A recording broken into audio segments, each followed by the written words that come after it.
अध्याय 3331 से 3340। ये जीवेन के हाथों उसे बड़ी हानि हुई और बार बार पीटा और पराजित किया गया। इस बार ये जीवेन का इरादा उसे संभलने का मौका देने का नहीं था, क्योंकि ये जीवेन राक्षस सम्राट को मारने के उद्देश्य से आए थे। सभी ने जो देखा वे केवल आकाश के सम्राट को एक घायल जानवर की तरह दहाड़ते हुए राक्षस को खाते हुए देख सकते थे, जिसने उनके 3 विचारों को पूरी तरह से विकृत कर दिया। उनकी नजर में उन्हें प्रतिद्वंद्वी और अप्रतिरोध्य मजबूत अस्तित्व होना चाहिए।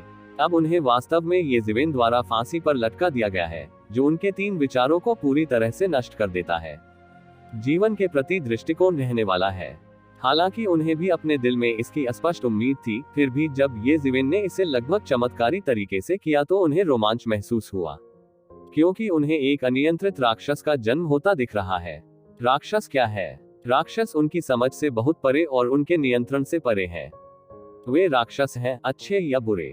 यद्यपि उनके पास आम लोगों की तुलना में कहीं अधिक ताकत है, साथ ही साथ जीवन काल उनकी समझ में यह एक सामान्य स्थिति है, और ये जीवन की लीपफ्रॉग चुनौती की स्थिति, चाहे कितने भी कारण उनके विचार में राक्षस से संबंधित है, स्तर पर है और बिल्कुल अस्वीकार्य है। ये जीवेन का हमला तूफान की तरह होता है। प्रत्येक प्रहार से स्वर्ग खाने वाले राक्षस को गंभीर क्षति हो सकती है। साधारण समय पर स्वर्ग खाने के दानव के सम्राट को चोट पहुंचाना असंभव है, विशेष रूप से उन वरिष्ठ स्वर्गीय प्रभुओं के लिए। वे आपके हमले को धीमा करने के लिए नियमों को भी संशोधित कर सकते हैं, और यहाँ तक कि कोई हमला शक्ति भी नहीं है, केवल भगवान जो भी संशोधित करने की क्षमता रखते हैं, नियम इससे निपट सकते हैं। हालांकि ये स्पष्ट है कि स्काई ईटिंग दानव के सम्राट ने इस तरह की क्षमता को अच्छी तरह से नियंत्रित नहीं किया है और गंभीर रूप से क्षतिग्रस्त हो गया है, जो कि मौलिक कारण है कि ये शिवेन एक के बाद एक सफल हुए। ये कहा जा सकता है कि उसे एक ही बार में पीटा गया था। जब भी स्वर्ग का सम्राट ईटिंग दानव को तोड़ने के लिए और आपको सांस लेने का मौका पाने के लिए यू जीवेन को वापस करना चाहता है, तो ये जीवेन वास्तव में स्वर्ग और पृथ्वी पाम का एक बड़ा हुआ संस्करण लिखेंगे, जो सीधे उसे फिर से बाहर कर देगा। इसे पूरी तरह से दबा दे और लय को पूरी तरह से अपने हाथों में नियंत्रित कर ले। ये दिल से नहीं बल्कि दिल से हिसाब लगाने जैसा है। वह नहीं जानता था कि उसने युद्ध के लिए कितने समय से तैयारी की थी, जो उसके नियंत्रण में था। साथ ही वह सदमे में आ गए। स्वर्गीय गुरु वास्तव में स्वर्गीय गुरु थे। उसने स्वर्ग और पृथ्वी के बहुत सारे हाथों से तालियां बजाईं। एक साधारण सम्राट होने के लिए, यहाँ तक कि दियानजुन जैसा विशेषज्ञ जो पहले से ही सम्राट के शिखर पर खड़ा है, इन 2 या 3 हथेलियों को नहीं खा सकता है, और यह पूरी तरह से गायब हो जाएगा। हालांकि आकाश खाने वाले राक्षस के सम्राट को सीधे गोली मारकर हत्या नहीं की गई थी। इसकी कल्पना की जा सकती है कि वह भयानक था, जो कि आपके जीवन के आरंभिक अनुमान से भी अधिक भयानक था। वह बहुत खुश है। सौभाग्य से मैंने शुरुआत में स्वर्ग के सम्राट को राक्षस खाने से कम नहीं आंका, अन्यथा यह मैं ही हूँ जो अब पूरी तरह से निष्क्रिय है।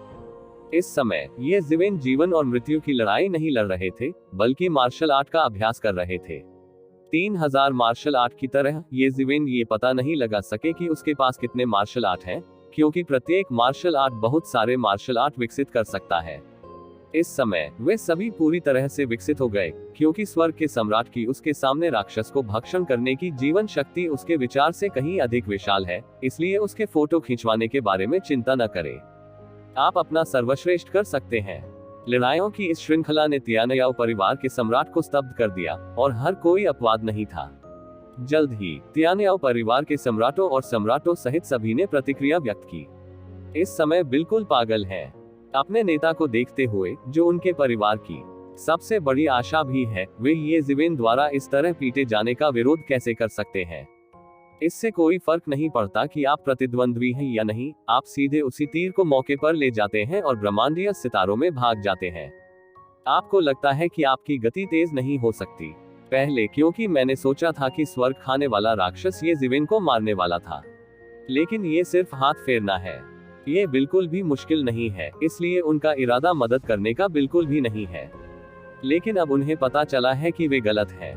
यदि वे बहुत पहले आगे आए होते तो शायद मदद करने में सक्षम होते। हालांकि उन्हें दूर का एहसास होता है। दरअसल उन्होंने अपने पैरों से ये जीवेन को उसके सामने ही एक पल में मार डाला था।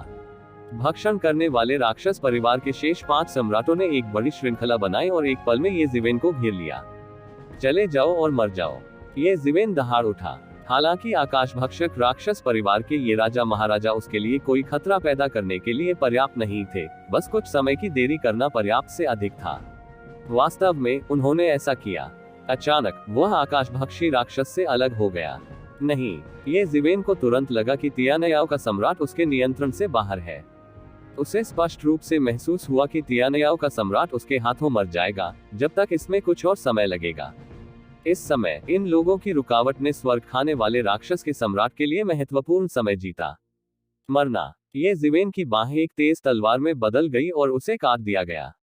उसने सीधे राक्षस परिवार के एक सम्राट और युआन भगवान के मांस को 2 भागों में विभाजित कर दिया और उसे एक पल में मार डाला।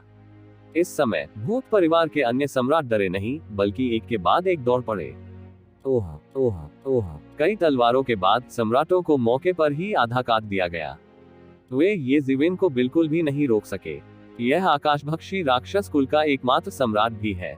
इससे पहले उन्होंने सृष्टि के देवता की राजधानी में राक्षस सम्राट का पीछा किया और उसके लिए धर्म की रक्षा की। इसलिए वे राक्षस परिवार को भस्म करने वाले आकाश में जीवित नहीं रहे, लेकिन यह अभी भी बेकार था। सब कुछ पुनर्जन्म जैसा था। शुरुआत में वे जिवेन से बच निकले, लेकिन अब भी वे उसके हाथों मर रहे हैं। पूरे तियानयाओ कबीले के सभी ताकतवर लोग ये दृश्य देखकर रो रहे थे। इस सांस के साथ तियानयाओ सम्राट को छोड़कर तियानयाओ कबीले के सम्राट स्तर के सभी मजबूत लोग मर गए। ये TIANYAO कबीले के रीढ़ स्तर के विशेषज्ञ हैं। परिणाम स्वाभाविक रूप से अप्रत्याशित है।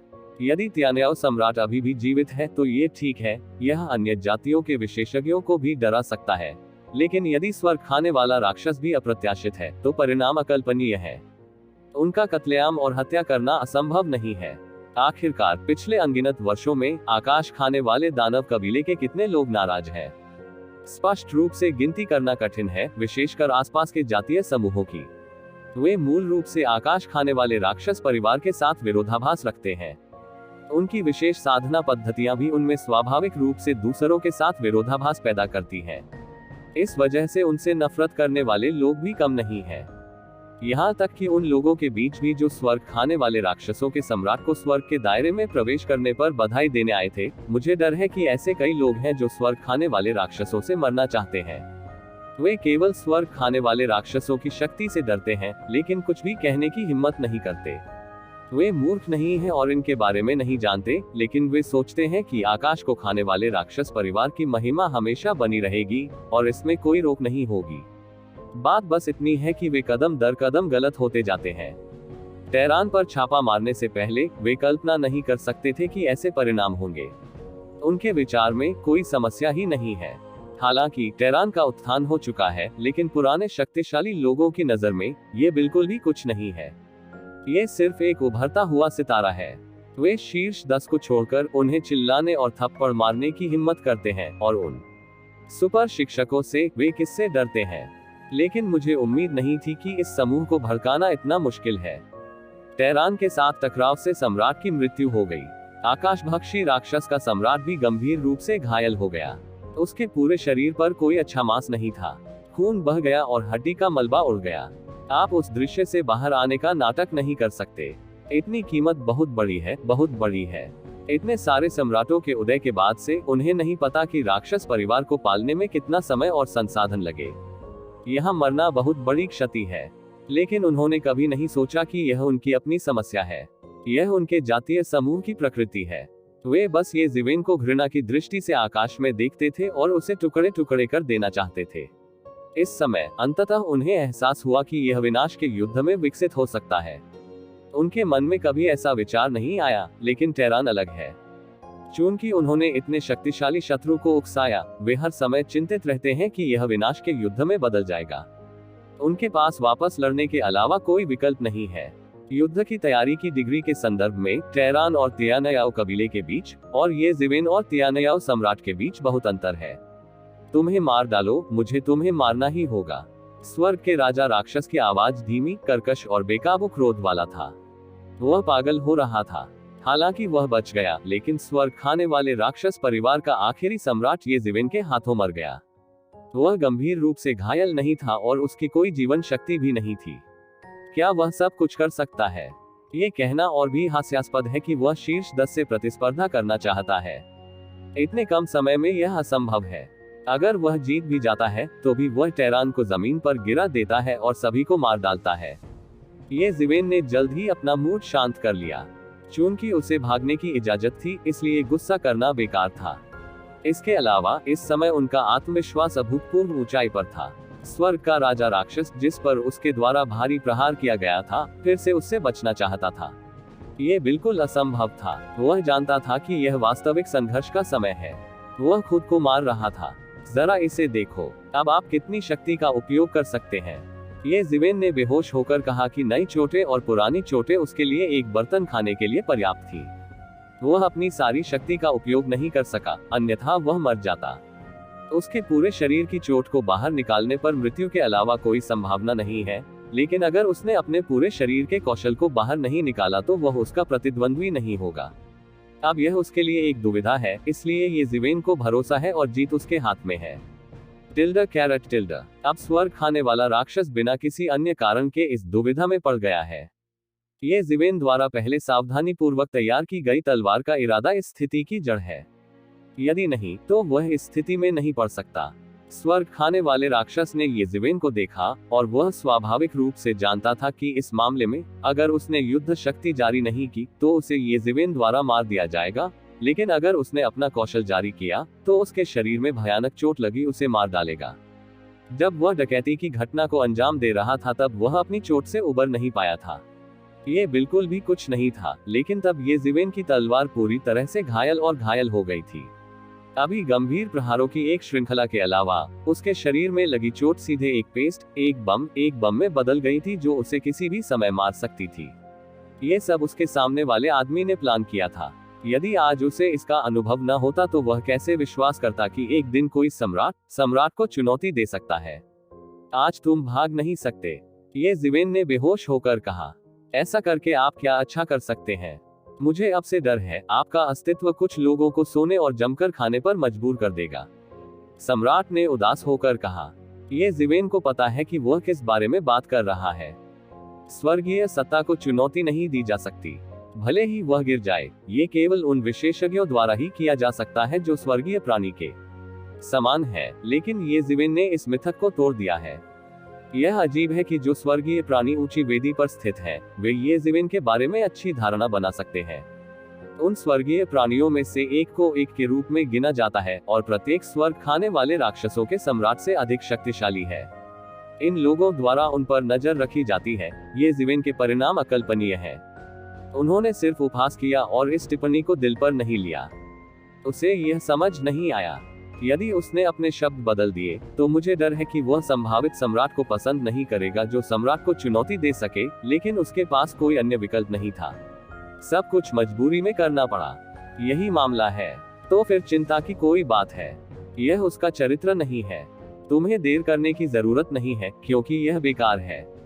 मैं तुम्हें समय नहीं दूंगा। ये ज़िवेन ने अपने पैर की उंगलियों से सोचा कि स्वर्ग का राक्षस खाने वाला सम्राट समय में देरी करना चाहता है। सामान्य चोटें, यूं कहें तो पूरी तरह ठीक हो गई हैं, लेकिन ये चोट इतनी साधारण नहीं है।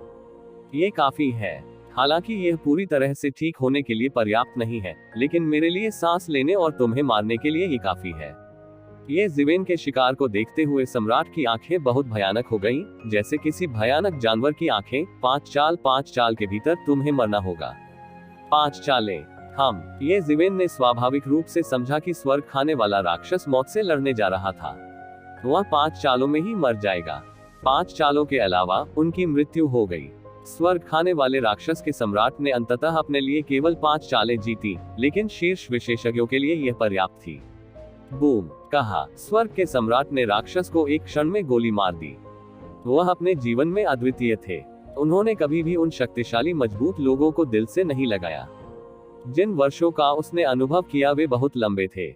वह टेरान के चकमक सम्राट के काल का भी पता लगा सकता है और कभी हार नहीं मानता। लेकिन उससे पहले ये ज़िवेन ने हराया था। अचानक वह आगे बढ़कर उसे मारने वाला था। डुलुओ महाद्वीप 3 ड्रैगन किंग की किंवदंती http://www.wikivisiw.com/0_48/ उसके शरीर में रक्तसार जल रहा है। ईश्वर की शक्ति से रक्तसार की एक भी बूंद जलने के बाद आतंकवादी शक्ति का विस्फोट उसे अजेय बनाने के लिए पर्याप्त था। एक साधारण मौके से उसमें अद्वितीय आतंकवादी शक्ति थी। उसने फीनिक्स विंग गिल्ड वाली घंटी का उपयोग नहीं किया क्योंकि अभी अभी उसे पीटा गया था। यदि आप इसे दोबारा निकालेंगे तो मुझे डर है कि यह सार्वजनिक रूप से बिखर जाएगा। इस जीवनतावादी उपकरण के बिना उसे बस पीटा गया है और उसके पास वापस लड़ने की कोई शक्ति नहीं है। इसके विपरीत, अगर उसे रोकने के लिए फीनिक्स विंग की सोने की परत वाली कोई घंटी नहीं होती, तो मुझे डर है कि उस समय उसे गोली मारकर हत्या कर दी गई होती। पीना और चोंच मारना स्वाभाविक है, ये कहना सचमुच कठिन है।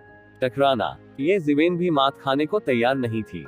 शी ने 6 पुनर्जन्म मुट्ठी भी लॉन्च की। एक मुक्का निकला और राक्षस सम्राट से जा टकराया।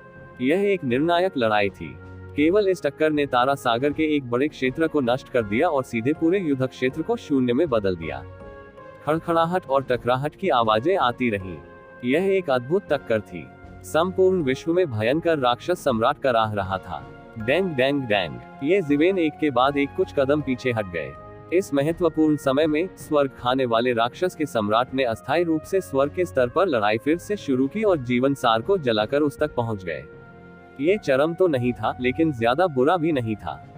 युद्ध को पलटने और ये ज़िवेन को मारने का यह उसका एकमात्र मौका था। और ये ज़िवेन भी अपना सर्वश्रेष्ठ प्रयास कर रहे हैं। वह जानता है कि उसके पास केवल इन 5 चालों की कमी है। यदि वह इन 5 चालों से बच सकता है तो यह एक विशाल समुद्र और आकाश होगा। यदि वह जीवित नहीं रह सका तो मर जाएगा। उसे केवल यह महसूस हुआ कि उसकी छाती बेहद उदास थी, मानो अगले ही पल मुंह से खून बह निकलेगा, लेकिन उसने उसे जबरदस्ती रोक रखा था। खून का ये कौर 1 लाख वर्षों तक उसकी कुशलता का छिड़काव करने के लिए पर्याप्त था। उधर स्वर्ग का राजा राक्षस बार बार पीछे हट रहा था और उसकी शक्तिशाली आघातरोधी शक्ति भी उसके हृदय को झकझोर रही थी। हालांकि वह रुका नहीं। एक कौर खून बह निकला और उसे तुरंत बहुत बेहतर महसूस हुआ। यद्यपि एक कौर खून ने उसके हजारों वर्षों के अज्ञात कौशल को नष्ट कर दिया, उसने भी पहला अवसर लिया और ये ज़िवेन को फिर से मार डाला। उसने रात को बिजली की तरह बिखेर दिया और ये शीवेन पर गिरा दिया। वह नहीं जानता था कि उसने अपने जीवन में कितने विशेषज्ञों को देखा है और कितनी गंभीर परिस्थितियों का सामना किया है। ऐसा लग रहा था कि ऐसा खतरनाक समय कभी नहीं आया था कि वह सचमुच उसे मार सके। टकराना, हालांकि यह पैर तेज था, अंत में ये शैतान के पंख पर ही पड़ा। ये ज़िवेन के पीछे के शैतान के पंख ने सीधे तौर पर विस्तार किया और खुद की रक्षा की। हालांकि स्वर्ग के सम्राट राक्षस का पैर सरल लग रहा था, लेकिन इसमें ब्रह्मांड को नष्ट करने की शक्ति थी। केवल एक साधारण पैर ने ये ज़िवेन के सामने शैतान के पंख को टुकड़े टुकड़े कर दिया। दोनों पक्षों के बीच ताकत का अंतर बहुत दूर है। डुलुओ महाद्वीप 3 ड्रैगन किंग की किंवदंती http://www.bigwizardw.com/0_48/। 3 चालें। आपके पास मरने के लिए 3 चालें हैं। यदि आपके पास कोई अंतिम शब्द है तो कृपया समझाएं। ये ज़िवेन जोर से चिल्लाया।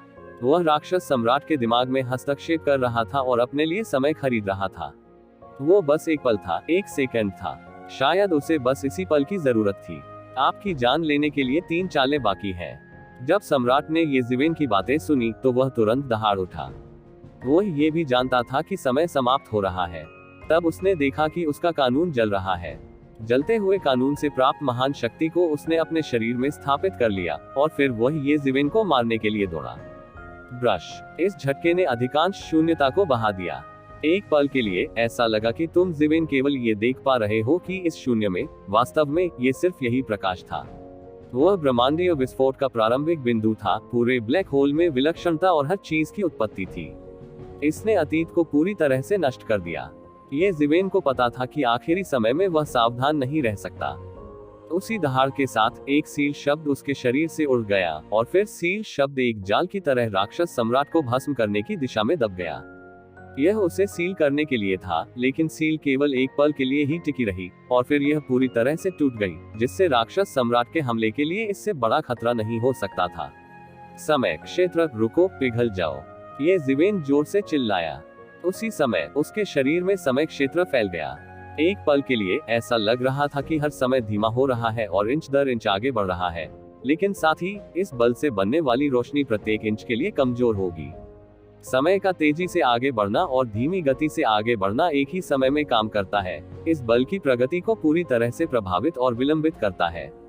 इस प्रकार समय क्षेत्र को जबरन खोलने और समय क्षेत्र का जबरन उपयोग करने से बहुत सारे प्राकृतिक संसाधनों का उपभोग होता है। यहाँ तक कि तू जीवेन, जो हमेशा फिजूल खर्ची रहा है और धन को दिल से नहीं लेता, अतुलनीय दिल के दर्द को देखने में मदद नहीं कर सकता। हालांकि इस समय कोई दूसरा रास्ता भी नहीं है। अंत में जब झटका ये जीवेन पर पड़ा तो कोई शक्ति नहीं थी। हवा के कारण ये शून्य में बदल गया। शक्ति चाहे कितनी भी शक्तिशाली क्यों ना हो, समय की मार से वह शून्य हो जाएगी। फिर से मेरा मुक्का ले लो। इस समय स्वर्ग खाने वाले राक्षस ने ये जीवेन के सामने एक और मुट्ठी उड़ा दी। ये जीवेन के पास केवल अपने हाथों को पार करने और मुक्के को रोकने का समय था। उसका शरीर शंख के समान था। वह तुरंत पीछे की ओर उड़ गया। उसे नहीं पता था कि रास्ते में कितने तारे टूट कर गिरे थे। दूर से देखने पर ऐसा लगा जैसे तारों से भरे आकाश पर तारों का एक टुकड़ा धुंधला हो गया हो और वे सभी बुझ गए हो। यदि तू जीवेन ने इसकी गणना नहीं की होती, भले ही तू जीवेन अन्य सम्राटों को मार सकता था, वह सम्राट का प्रतिद्वंद्वी नहीं होता। तियानज उनका मिथक घमंड नहीं कर रहा है, लेकिन इसमें ऐसी भयानक ताकत है। भले ही तू जीवेन ने इस बिंदु तक गणना की हो, उसके पास अभी भी ऐसी भयानक युद्ध प्रभावशीलता है। उफ, ये जीवेन ने शराब पी और खून छिड़का, लेकिन उसकी आत्मा में तुरंत सुधार हुआ। आखिरी बार से उसने जीत या हार का फैसला कर लिया। वह सम्राट को मारने जा रहा है। मुझे डर है कि उस समय दुनिया चौंक जाएगी। लेकिन इस वक्त उन्होंने ज्यादा कुछ नहीं सोचा। आकाश खाने वाला दानव सम्राट, जिसने आखिरी 5 चालों में अपना सारा पैसा दांव पर लगा दिया था, उसका पूरा शरीर लगभग जल रहा था और उसकी सारी कुशलताएं यहाँ चमकदार सूरज की तरह फूट पड़ी और उसकी रोशनी पूरे ब्रह्मांड पर चमक उठी। ये जीवेन की आंखों में हल्की सी रोशनी चमकी और फिर उसके हाथों में, उसे पता ही नहीं चला कि कब एक तलवार दिखाई दी, जो एक ताओवादी हथियार भी था। ये जीवेन द्वारा बहुत सारे विशेषज्ञों को मार डाला गया था और उनमें से कई ने उसके हाथों में तलवारें इस्तेमाल की थी।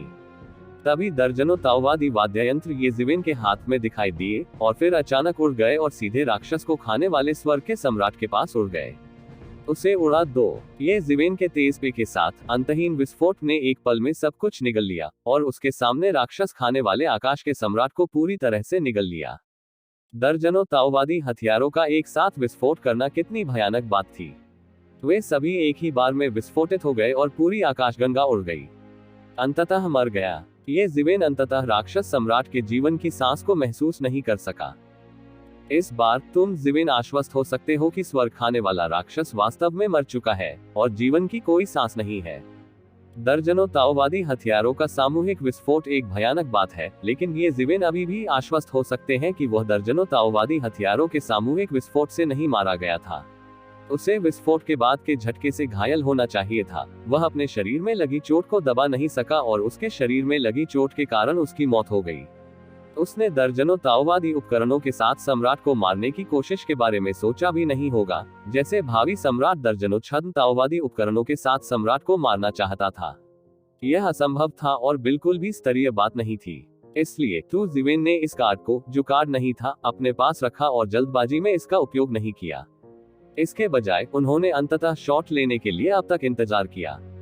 ऐसा इसलिए था क्योंकि उसने देखा कि स्वर्ग का सम्राट राक्षस खा रहा था वास्तव में एक शक्तिशाली क्रॉसबो का अंत था, जिसे उसने एक ही बार में विस्फोट कर दिया, जिससे उसके शरीर में चोट लग गई और एक ही बार में पूरी तरह से टूट गया और अन्य सम्राटों को पूरी तरह से घेर लिया गया। क्या सफलता मिली? पूरी तरह से मूर्ख। भले ही वे आशा करते हैं कि 10,000 में से एक मौका है कि ये जीवेन आकाश खाने वाले राक्षस के सम्राट को सफलतापूर्वक मार सकते हैं, लेकिन उन्हें लगता है कि यह ऐसी स्थिति होनी चाहिए जिसमें दोनों पक्ष हार जाएं। हालांकि वर्तमान में ये जीवेन ही हैं जिन्होंने आकाश खाने वाले राक्षस के सम्राट को मार डाला। ये जीवेन वास्तव में इस प्रक्रिया में घायल हो गया था, लेकिन राक्षस सम्राट को निगलने की त्रासदी की तुलना में ये बिल्कुल अलग है। तो यह विचार कि वे आग का फायदा उठाना चाहते थे और लूटना चाहते थे, एक पल में गायब हो गया। क्या तुम मजाक कर रहे हो? तो जीवेन को इस तरह देखना दर्जनों सम्राटों को मारना खेलना खेलने जैसा है। वास्तव में जैसा कि उन्होंने अनुमान लगाया था, कुछ सांसों के बाद ये जीवेन चरम अवस्था में पहुंच गया है, जो कि सम्राट का लचीलापन है, जो इतना प्रभावशाली है। जब तक आप पर कड़ी मार नहीं पड़ती है या स्वर्ग के राजा राक्षस जैसी अन्य ताकतों द्वारा आपको उबरने से नहीं रोका जाता है, तब तक आप कुछ सांसों के साथ चरम पर पहुंच सकते हैं। इस वक्त अगर कोई मन बनाना चाहे तो मर जाएगा। उसके सामने स्वर्ग के सम्राट राक्षस का शरीर धीरे धीरे पुनर्गठित हो गया। हालांकि वह विस्फोट से मारा गया था, वास्तव में युआन भगवान नष्ट हो गया था। जब तक शरीर का थोड़ा सा अस्तित्व है, इसे स्वाभाविक रूप से पुनर्गठित किया जा सकता है, लेकिन ये शिखर की तुलना में समान स्तर पर नहीं है। हालांकि तुम जीवेन के लिए ये पर्याप्त है। स्वर्ग के सम्राट का मांस खाने वाले राक्षस के साथ वह निकट दूरी से ईश्वर से संबंधित नियमों का पालन करने में सक्षम होगा और ईश्वर की स्थिति के लिए अपने अंतिम प्रयास की तैयारी करेगा। अब वह जितना पूरी तरह से तैयार होगा, अंततः स्वर्ग के दायरे में कदम रखना उतना ही आसान होगा, क्योंकि वह जानता है कि वह इस समय स्वर्ग के दायरे में कदम रखना चाहता है, लेकिन यह इतना आसान नहीं है। उसकी गणना करने के लिए बहुत से लोग प्रतीक्षा कर रहे होंगे, यहाँ तक कि सर्वोच्च सम्राट, जिसके पीछे एक शक्तिशाली जातीय समूह हो, जैसे कि स्वर्ग के राक्षस सम्राट, को भी सृष्टि के ईश्वर में छिपना चाहिए, क्योंकि इस समय आधे रास्ते में ही अवरोधन सबसे प्रभावी होता है। कुछ लोग उस कमजोर ईश्वर को भी निशाना बनाते हैं जो अभी अभी डकैती से गुजरा है। आकाशभक्षी राक्षस के सम्राट पर इस प्रकार का आक्रमण होना ही चाहिए था, अन्यथा स्वर्गीय गुरु की शक्ति से, जो सम्राट से कहीं बेहतर है, कोई गुप्त चोट कैसे लग सकती है और कोई सुधार नहीं हो सकता। यही कारण है कि उन्होंने लंबे समय तक तियानजुन तियानजी का नेतृत्व नहीं किया। उसने उस प्रकार के अदृश्य दबाव को महसूस किया है, मानो वह किसी भी समय प्रकट हो सकता है और उसका सिर तोड़ सकता है। तियानयाओ सम्राट को मारने के बाद ये जीवेन ने तुरंत सम्राट को एक संकेत भेजा। अब न केवल तियानयाओ सम्राट, बल्कि तियानयाओ परिवार के अन्य राजा महाराजा भी उसके बहकावे में आ गए। ये वह समय है जब तियानयाओ परिवार सबसे कमजोर है। वह अब यहाँ है। भले ही अन्य सम्राटों के पास योजनाएं थी, फिर भी उन्होंने वास्तव में कार्रवाई करने की हिम्मत नहीं की। इस समय वह लोगों के दिलों में एक पागल व्यक्ति से अलग नहीं था, जो अक्सर कमजोरों के साथ मजबूत लोगों को चुनता था। इससे पहले टेरान ने सिर्फ 4 राज्यों की भूमि पर कब्जा कर लिया था और 7 राज्यों की भूमि में बैठे आकाश खाने वाले राक्षस परिवार के खिलाफ लड़ने का साहस किया था। उस समय टेरान की ताकत के संदर्भ में उसके पास तियानयाओ कबीले की ताकत का 5वां हिस्सा भी नहीं था। तियानयाओ सम्राट जैसे शक्तिशाली लोगों की गिनती करते हुए उसके पास ताकत का 10वां हिस्सा भी नहीं हो सकता है, लेकिन उसने कहा कि वह ऐसा करेगा और उसे मार डालेगा बिना कोई हिचकिचाहट। बाद में स्वर्ग खाने वाले राक्षस के सम्राट ने स्वर्ग के दायरे में कदम रखा। अगर लोग आना भी चाहें तो उन्हें सुर्खियों से बचने के लिए जगह ढूंढनी पड़ती थी। कौन जाने वो प्रथम विश्व युद्ध के संकल्प के साथ स्वर्ग के सम्राट राक्षस को चुनौती देने के लिए आया था। अंत में वह सचमुच सफल हुआ। हालांकि उन्होंने बार बार ताकतवरों को कमजोरों से हराया है, लेकिन उनकी मजबूत शैली को सभी ने अच्छी तरह से समझा है। न केवल स्वर्ग खाने वाले राक्षस का सम्राट, बल्कि पूरे स्वर्ग खाने वाले राक्षस परिवार का विनाश हो गया है। ऐसा कुछ भी नहीं है जो वह करने का साहस करता हो। यहाँ तक कि सम्राट भी हत्या करने का साहस करता है और सृजन के देवता के क्रोध से नहीं डरता। ऐसा व्यक्ति कभी अपमान नहीं कर सकता। इस वजह से ये जीवेन बाजार में रहने में सक्षम थे। इस समय उनकी प्रसिद्धि ने महत्वपूर्ण भूमिका निभाई। जब सम्राट को ये जीवेन के शब्द मिले तो उसने तुरंत लंबे समय से छिपे हुए टेरान लोहे के खुरों को छोड़ दिया, उन्हें एक एक करके खोला और पतली हवा से दोनों राज्यों के बीच की सीमा में दिखाई दिया। उनमें से टेरान लोहे का खुर और सेना उड़ती रही। एक लंबे युद्ध जानवर और एक शक्तिशाली युद्ध किले ने लाखों और करोड़ों सैनिकों को बाहर भेज दिया। लगभग एक ही पल में उन्होंने आकाश खाने वाले राक्षस परिवार को आश्चर्यचकित कर दिया।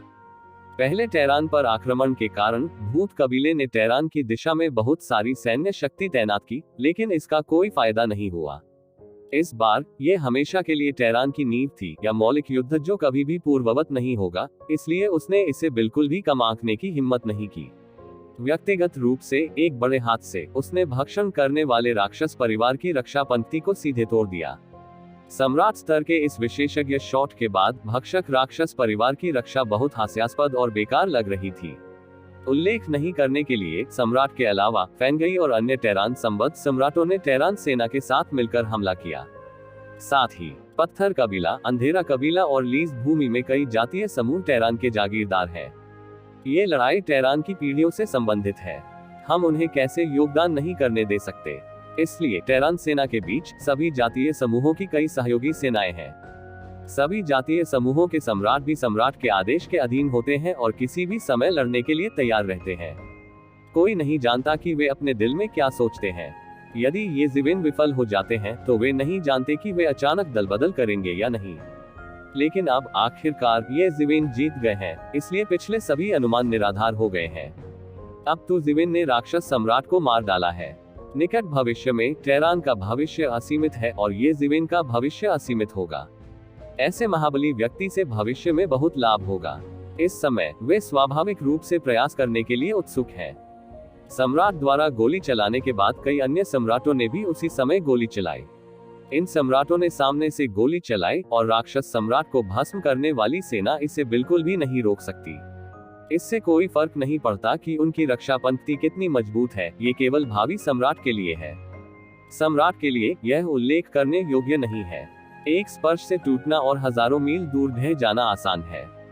हालांकि जो बात उन्हें और अधिक हताश करती है वह यह है कि टेरान के अचानक आक्रमण के सामने टेरान के सम्राट, जिनसे उन्हें बहुत उम्मीदें थी, प्रकट नहीं हुए। अपनी हार को बचाने के लिए प्रकट नहीं हुए, लेकिन टेरान को हजारों मील ड्राइव करने दिया।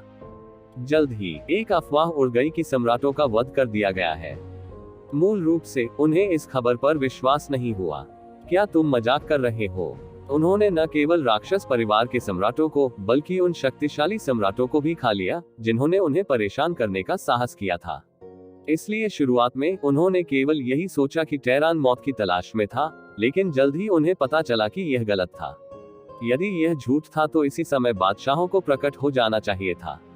आखिरकार प्रतिक्रिया धीमी थी जब तक कि उन्हें हजारों मील दूर पीटा नहीं गया। उन्हें प्रतिक्रिया देनी चाहिए थी। हालांकि उनमें से कोई भी प्रकट नहीं हुआ और फिर एक और भी भयानक खबर सामने आई, वह ये कि न केवल उनके कई सम्राट बल्कि आकाश खाने वाला राक्षस सम्राट, जिसे वे ऑप्टिमस प्राइम मानते थे, पूरी तरह से गिर गया है। ये खबर अचानक आए झटके की तरह थी। हालांकि इसे अफवाह बताया गया, लेकिन इसका खंडन करने कोई सामने नहीं आया। हालांकि भावी सम्राट इस बात पर जोर देते रहे हैं कि यह बिल्कुल असंभव है, क्योंकि इसने उनके 3 विचारों को उलट दिया है। फिर भी अभी भी पीछे से कोई समर्थन नहीं मिला है। चाहे सम्राट हो या सम्राट, कोई भी समर्थन में नहीं आया। भले ही वे इस पर विश्वास करना चाहें या न करें, कोई रास्ता नहीं है। ऐसा लगता है कि यह सब पहले से ही निष्कर्ष बन गया है, क्योंकि कोई भी सम्राट खड़ा होकर यह नहीं कह सकता कि यह सच नहीं है। इसके अलावा भक्षण करने वाले दानव परिवार में कई चतुर लोग हैं, उनमें से सभी मूर्ख नहीं है। कई चीजों का अनुमान लगाना मुश्किल नहीं है, खासकर जब टेरान अचानक मर रहा हो और कई सम्राट अग्रदूतों के रूप में कार्य करते हैं और हमला करने की पहल करते हैं, तो ये स्पष्ट है कि प्रवृत्ति उन्हें पूरी तरह से मिटा देने की है। ये हार जैसा नहीं, पराजय जैसा है। इसलिए बचे हुए दुश्मनों का सफाया करने का समय आ गया है। हालांकि इससे कोई फर्क नहीं पड़ता कि वे क्या सोचते हैं, चाहे वे इस पर विश्वास करने को तैयार हो या नहीं, इन्हें बदला नहीं जा सकता। टेरान आयरन होप ने मार्च किया, उनकी सेना हजारों मील दूर ढह गई और उनकी भूमि पर बाद की टेरान सेना ने कब्जा कर लिया है। हर जगह युद्ध हो रहे हैं, हर जगह हत्याएं हो रही हैं और अनगिनत आकाश खाने वाले राक्षस परिवार रो रहे हैं। वे इसे पहले भी एक बार अनुभव कर चुके हैं और अब उन्हें इसे फिर से अनुभव करना होगा। लेकिन इस बार पिछली बार से अलग है। पिछली बार टेरान के पास अभी भी पीछे हटने का समय था और अब टेरान के पास पीछे हटने का बिल्कुल भी समय नहीं है। यह विनाश का युद्ध है और इससे अधिक हृदय विदारक कुछ भी नहीं है। लेकिन अगर उन्हें बदल दिया जाए तो वे और भी बेहतर प्रदर्शन करेंगे। मुझे डर है कि वे सभी टेरान्स को खा जाएंगे और उन्हें अपने खून के भोजन में बदल देंगे, जो कि टेरान्स अब जो कर रहे हैं उससे कहीं अधिक भयानक है। टेरान घुड़सवार सेना दयालु नहीं है। पिछली बार जब भूत कबीले ने आक्रमण किया था तो अनगिनत लोग मारे गए और घायल हुए थे। अनगिनत लोग रक्त भोजन बन गए और सैकड़ों अरब लोगों को रक्त भोजन बनाने के लिए कहा गया। ये सभी ज्वलंत हैं। दोनों जातियों के बीच खूनी युद्ध के प्रति कोई सहानुभूति नहीं है। टिल्डा। इस समय इन आकाशभक्षी राक्षस परिवारों को जल्द से जल्द मारना स्वाभाविक है। हालांकि सभी आकाशभक्षी राक्षस परिवारों को मारना असंभव है, फिर भी कितनों को मारा जा सकता है। दोनों परिवारों के बीच कृतज्ञता और नाराजगी लंबे समय तक नहीं है, लेकिन वे अविस्मरणीय हैं। हर कोई जानता है कि एक बार जब दूसरी पार्टी सत्ता हासिल कर लेगी तो वह खुद को कभी जाने नहीं देगा। स्वाभाविक रूप से लड़ते समय उनमें कोई संशय नहीं होता है, लेकिन आकाश खाने वाले दानव परिवार के विशेषज्ञ बहुत अधिक उदास होते हैं, क्योंकि उनके बीच के विशेषज्ञ हमेशा टेरान के शीर्ष विशेषज्ञों द्वारा चिंतित रहेंगे। सम्राट स्तर के विशेषज्ञों की सहायता के बिना उनके अर्थ सम्राट को मार दिया गया। टेरान परिवार के कई सम्राटों के सामने उनके पास छिपने का कोई रास्ता नहीं था और बाहर आते ही उन्हें लगभग कुचल दिया गया था, चाहे वे मजबूत हो या कमजोर। अर्थ सम्राट के शुरुआती दिनों से लेकर अर्थ सम्राट के शिखर तक सम्राट उन सभी को बिना किसी प्रतिरोध के कुचलकर मार डाला गया। भावी सम्राट के सामने कितना शक्तिहीन है। टेरान गठबंधन में अर्थ सम्राट विशेषज्ञ आकाश के राक्षस परिवार को खाने वाले देवताओं के राजाओं पर निशाना साधेंगे और उन्हें परत दर परत कुचल देंगे, ताकि प्रत्येक आकाश खाने वाले राक्षस परिवार विशेषज्ञ को टेरान गठबंधन के विशेषज्ञों का सामना करना पड़े, जो अपने स्तर से परे हैं। इसलिए नहीं चाहे वे कितना भी संघर्ष करें, उनका कोई फायदा नहीं है। टेरान सहयोगी विशेषज्ञों के सामने जो एक या दो उच्च क्षेत्र है, वे थोड़ा सा भी विरोध नहीं कर सकते हैं। भूत कबीले का विवरण अभी भी टेरान के ऊपर है, लेकिन उनके विशेषज्ञ 7 राज्यों में तैनात हैं और टेरान द्वारा छापे मारे गए हैं। वे निर्णायक लड़ाई के लिए बिल्कुल भी तैयार नहीं हैं, इसलिए वे बिल्कुल भी एकत्र नहीं हुए हैं। इसलिए चाहे जब भी और जहां भी, वे अपनी श्रेष्ठ शक्तियों को केंद्रित नहीं कर सकते। टेरान द्वारा उन्हें केवल अपनी बेहतर ताकतों और विशेषज्ञों की पूरी ताकत से कुचला जा सकता है। परिणामस्वरूप वे टेरान सेना को बहुत अधिक नुकसान भी नहीं पहुंचा सकते, उसे रोकना तो दूर की बात है। संपूर्ण टेरान सेना के लिए क्षति बहुत कम है। डुलुओ महाद्वीप 3 ड्रैगन किंग की किंवदंती http://www.bigwizardw.com/0_48/ उन मजबूत किलों के सामने टेरान गठबंधन सेना ने पहले युद्ध किले में तोपखाने से बमबारी की। जुताई के बाद टेरान घुड़सवार सेना ने तीरों की बारिश से एक तरफ का बपतिस्मा किया और अंत में फसल काटने के लिए आगे आए। ये दुर्लभ था जो पिछले 2 समूह हमलों का विरोध कर सका और फिर यह टेरान सेना में डूब गया। टेरान्स बहुत तेजी से आगे बढ़ रहे हैं क्योंकि वे जानते हैं कि इस बार वे इस क्षेत्र को लूटने के लिए यहाँ हैं, जो जल्दी में है। यदि उन्होंने समय का लाभ नहीं उठाया तो 7 राज्यों के क्षेत्र पर कब्जा कर लेंगे। इसके दूसरों का क्षेत्र बनने की संभावना है। यहाँ तक कि किसी राज्य का क्षेत्र खोने से भी लोगों को बहुत परेशानी होगी। आप जानते हैं, अतीत में टेरान का कुल क्षेत्रफल राज्य के क्षेत्रफल का केवल आधा था। इसलिए वे जानते हैं कि ये क्षेत्र टेरान के विकास और वृद्धि में कितनी महत्वपूर्ण भूमिका निभाते हैं। अब सामने आप जिवेन हैं, लेकिन उन सम्राटों को धीरे धीरे इसका स्वाद चखना पड़ेगा और हो सकता है कि वे लड़ने के लिए एक गठबंधन बना ले, अकेले रहने दे। पूर्वी तियानजुन हाउस का हस्तक्षेप भी होगा। 7 राज्यों की जमीन एक बार में ही ले लेना सबसे अच्छा है, भले ही अन्य लोग कुछ कहना चाहते हो। ये नामुमकिन है। इससे पहले भूत परिवार टेरान परिवार के 4 राज्यों पर कब्जा करना चाहता था। फेट अकम्पली सबसे अच्छा छाता है। एक बर्बाद जातीय समूह के लिए संकीर्ण जीत के विजेता से कोई भी शर्मिंदा नहीं होगा। जब तक पूर्वी तियानजुन का घर नहीं बोलता, कौन किसी देवता को चुनौती देने का साहस करता है। अब हालांकि ये जिवेन तियानजुन नहीं है, उसने ऐसे शक्तिशाली विकृत तियानजुन का वध कर दिया।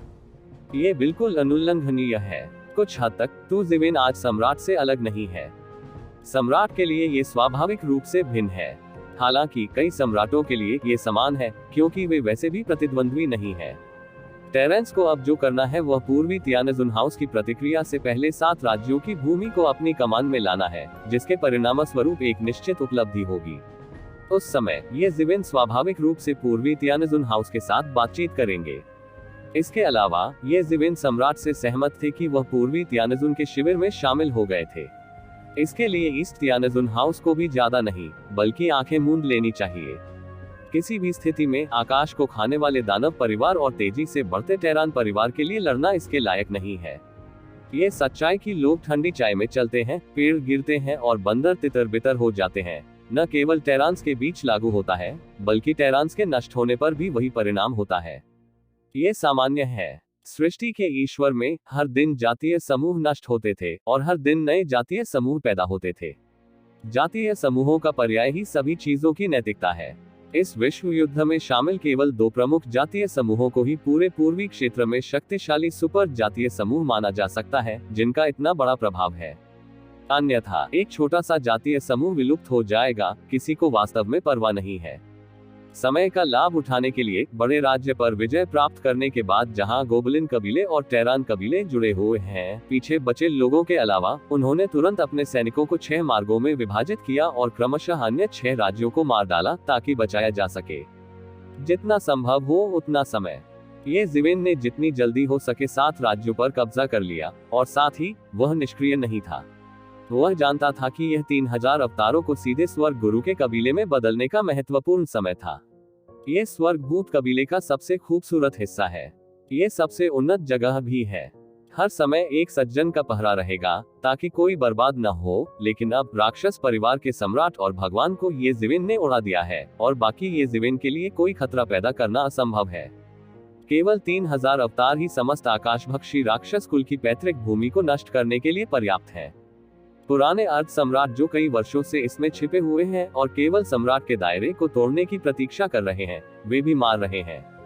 ये भी कहा जा सकता है कि आकाशभक्षी दानव परिवार की पैतृक भूमि में आकाशभक्षी दानव परिवार के कोई साधारण लोग नहीं हैं और केवल शीर्ष विशेषज्ञ ही यहाँ जीवित रह सकते हैं। इसलिए हत्या करते समय तू ज़िवेन पर कोई मनोवैज्ञानिक बोझ नहीं है। वह निर्णायक है, लेकिन मारने के लिए वह अच्छा आदमी नहीं है। वह नागरिकों की हत्या जैसे कार्य करने से घृणा करता है। और ये ज़िवेन का मूल बुद्ध, जो 7 राज्यों के ऊपर आकाश में तैर रहा है, सभी विचारों से घिरा हुआ है और कई अन्य राजा विशेषज्ञों को भी चेतावनी देता है जो लूटना चाहते हैं। यदि वे लूटना भी चाहें तो उन्हें सावधानी से वजन करना होगा। यदि उनमें ये क्षमता है तो स्वर्गीय बुद्ध भी उनके प्रतिद्वंद्वी नहीं है। ये तो छोड़ ही दे कि यह एक साधारण सम्राट है। जब टेरेंस ने 7 राज्यों की भूमि पर पूरी तरह से कब्जा कर लिया और विद्रोहियों को मोटे तौर पर दबा दिया, तो यह 1 साल बाद था। 1 वर्ष का समय न तो अधिक होता था और न ही लंबा। पूरे भगवान राजवंश के लंबे इतिहास के लिए ये सिर्फ एक लहर थी जो इतिहास की लंबी नदी में बह गई। पूरे 7 राज्यों पर कब्जा करने में केवल 1 महीने से अधिक समय लगा, लेकिन ये सिर्फ जल्दबाजी में किया गया कब्जा था। आकाश खाने वाले राक्षस कबीले का प्रतिरोध एक के बाद एक आता जाता रहा, जिसके लिए बहुत अधिक ऊर्जा की आवश्यकता होती है। क्योंकि ये ज़िवेन समेत कई सम्राटों के लिए ऐसी चीजों पर ध्यान केंद्रित करना असंभव है, वे केवल सभी संभावित सम्राटों को विशेषज्ञों का नेतृत्व करने के लिए मजबूर कर सकते हैं, जो एक लंबा समय होगा। आकाश खाने वाले दानव परिवार का विवरण बहुत पर्याप्त है। इन वर्षों में मुझे नहीं पता कि कितने विशेषज्ञ गुप्त रूप से जमा हुए हैं। इन्हें एक ही सांस में पूरी तरह खत्म करना अवास्तविक है। 1 वर्ष से अधिक समय तक विद्रोहियों और हर जगह फांसी पर लटकाए जाने के बारे में केवल ये कहा जा सकता है कि वे आकाश खाने वाले राक्षस परिवार फिर से जियाओशान जंगल में इकट्ठा होने की हिम्मत नहीं करते हैं और टेरांस के खिलाफ अपनी कारों और घोड़ों को दिखाने की हिम्मत नहीं करते हैं। इसे केवल प्रारंभिक शांति ही माना जा सकता है। जहां तक दीर्घकालिक स्थिरता की बात है, तो इसके लिए वर्षों तक पानी पीसने की आवश्यकता होती है, जो एक डेढ़ क्षण में नहीं किया जा सकता है। लेकिन ये काफी है। टेरान के लिए आकाश खाने वाले दानव परिवार के अधिकांश शीर्ष नेताओं को मारने के बाद बाकी सब सरल है, क्योंकि टेरान के विपरीत इस परिवार की खेती बहुत एकल है। कई प्रकार की साधना विधियां हैं और उनमें से अधिकांश रक्त भोजन निगलने से संबंधित है। जब उन्होंने अतीत में 7 राज्यों की भूमि पर कब्जा कर लिया, तो यह विधि स्वाभाविक रूप से प्रतिकूल थी। जब तक कि पर्याप्त रक्त भोजन है, खेती में तेजी से सुधार किया जा सकता है। लगभग कोई ऊपरी सीमा नहीं है। आकाश खाने वाले राक्षस कबीले की शक्ति उनकी विशेषताओं से संबंधित है, लेकिन अगर उन्हें दबा दिया जाए और पर्याप्त रक्त भोजन को अवशोषित नहीं किया जा सके, तो उनके लिए विकसित होना मुश्किल होगा। ऐसा इसलिए है क्योंकि वे सफलता के लिए खून के प्यासे और विफलता के लिए खून के प्यासे हैं, इसलिए उनसे निपटना अपेक्षाकृत बेहतर है।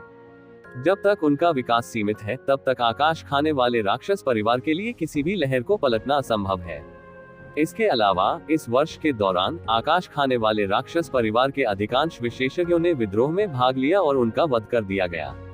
बाकी अधिकांश सामान्य लोग हैं, जो धीरे धीरे मानव जाति द्वारा आत्मसात कर लिए जाएंगे और अंततः मानव जाति के शासन के तहत कई जातीय समूहों में से एक बन जाएंगे। टेरान में स्वयं इस तरह के एकीकरण की विशेषताएं हैं और इसे कभी भी अन्य सभी जातीय समूहों को मारने की आवश्यकता नहीं होती है। और क्योंकि टेरान बहुत तेजी से आगे बढ़ता है, आसपास के लगभग सभी अन्य शक्तिशाली समूह कुछ न कुछ करना चाहते हैं और उन्होंने अभी अभी संगठित किया है। उन्होंने केवल ये खबर सुनी कि टेरान ने भक्षक राक्षस परिवार के क्षेत्र पर पूरी तरह से कब्जा कर लिया है। वे अपनी छाती पीटने से खुद को रोक नहीं पाते। उन्होंने ऐसा पहले क्यों नहीं किया? बेहतर होगा कि वे पहले शुरुआत करें और 1.5 राज्य हासिल कर ले। हालांकि वे भूल गए कि जब वे पहली बार ऐसा करना चाहते थे, तो वे ये ज़िवेन से भी डर गए थे।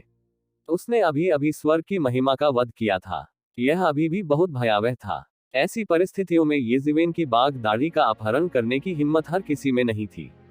जब उन्होंने इस पर विचार किया, तब तक बहुत देर हो चुकी थी। यहाँ तक कि खबर भी आई थी। मूल रूप से डोन टियानाजुन इस बड़े पैमाने पर परिवर्तन के बारे में बहुत गुस्से में था, लेकिन यह समाप्त हो गया क्योंकि आकाश खाने वाले दानव परिवार के क्षेत्र पर टेरान का कब्जा निश्चित था और इस तथ्य को बदला नहीं जा सका। ये ज़िवेन के सामने वे उससे व्यक्तिगत रूप से निपट नहीं सकते। जब तक डोन टियानाजुन खुद ये ज़िवेन से निपटने का निर्देश नहीं देता, सब कुछ तैरते हुए बादल है। इस वर्ष न केवल पूर्वी क्षेत्र उफान पर था, बल्कि सृष्टि का संपूर्ण देव राजवंश एक समाचार के कारण आग के बर्तन की तरह जल रहा था। एक सम्राट ने सम्राट का वध कर दिया। इस खबर ने शुरू से ही दुनिया को चौंका दिया, क्योंकि चाहे सम्राट से जुड़ी कोई भी बात हो, भले ही वह गपशप ही क्यों न हो, एक बार सामने आने के बाद वह चर्चा का गर्म विषय बन जाएगी। वह समूह बहुत कम है। उन्हीं कुछ सम्राटों की तुलना में टियानाजुन की संख्या अभी भी दयनीय है। वर्तमान में दुनिया में प्रसिद्ध टियानाजुन काफी सीमित हैं और उनके दोनों हाथ गिने जाते हैं। उनमें से सबसे प्रसिद्ध स्वाभाविक रूप से सृष्टि के देवता के दक्षिण पूर्व, उत्तर पश्चिम और उत्तर में 4 टियानाजुन हैं, जिनमें से किसी एक को टियानाजुन में सर्वश्रेष्ठ माना जाता है।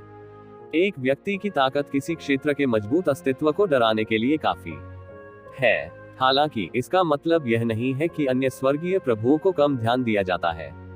जैसा कि सबसे मजबूत ज्ञात है, उनके हर कदम ने अनगिनत लोगों का ध्यान आकर्षित किया है और अनगिनत वर्षों से मिथकों और किंवदंतियों की पीढ़ियों ने अपने मिथकों को सिंहासन पर भेजा है। उनके बारे में मिथक उनका घमंड नहीं, बल्कि उनकी असली उपलब्धियां हैं। लोग सम्राटों को चुनौती देने वाले सम्राटों के उदाहरणों को गिन सकते हैं और वे मूल रूप से एक ही चाल में मारे जाते हैं। यदि कोई सम्राट के हमले के तहत अपनी जान बचा सकता है, तो यह वास्तव में सर्वोच्च सम्मान है और यहाँ तक कि सम्राटों के बीच भी ये प्रसिद्ध होगा। जहाँ तक सम्राट द्वारा सम्राट की हत्या की बात है, मैंने ऐसी बात कभी नहीं सुनी। हालांकि यह अब हुआ। हालांकि यह अचानक हुआ। पूर्वी क्षेत्र के कई सुपर विशेषज्ञों ने इसे अपनी आंखों से देखा। जब से उन्होंने लड़ना शुरू किया, तब से लेकर बाद तक, उस अद्भुत तलवार के विचार की मदद से ये ज़िवेन ने स्वर्ग खाने वाले दानव के सम्राट पर हमला किया और फिर तूफानी हमलों की एक श्रृंखला की और अंत में स्वर्ग खाने वाले राक्षस को मारने में सफल रहे। सब कुछ उनकी नजर में है और इसीलिए यह अविश्वसनीय है। हालांकि इस प्रक्रिया में ये ज़िवेन ने बहुत सारे साधन तैयार किए, जिनमें से कई को अद्भुत विचार कहा जा सकता है, जो राक्षस सम्राट के लिए अनुचित प्रतीत होता है। हालांकि वास्तव में कोई भी ऐसा नहीं सोचता, क्योंकि स्वर्ग का राक्षस भक्षण करने वाला सम्राट अभी दायरे में है। मुझे नहीं पता कि ये ज़िवेन ने कितनी सड़कें उखाड़ी हैं। ये स्वर्ग का सम्राट होना चाहिए जो राक्षस को निगल जाए, जो वास्तव में अन्यायपूर्ण है। हालांकि किसी भी मामले में कितने लोग कारणों की तलाश कर रहे हैं, लेकिन एक बात जिसे नजरअंदाज नहीं किया जा सकता है वह ये है कि ये ज़िवेन ने वास्तव में टियानाजुन का वध किया है। कुछ समय के लिए उनकी लड़ाई की तस्वीरें खींची गईं और यह एक हॉट कमोडिटी बन गई।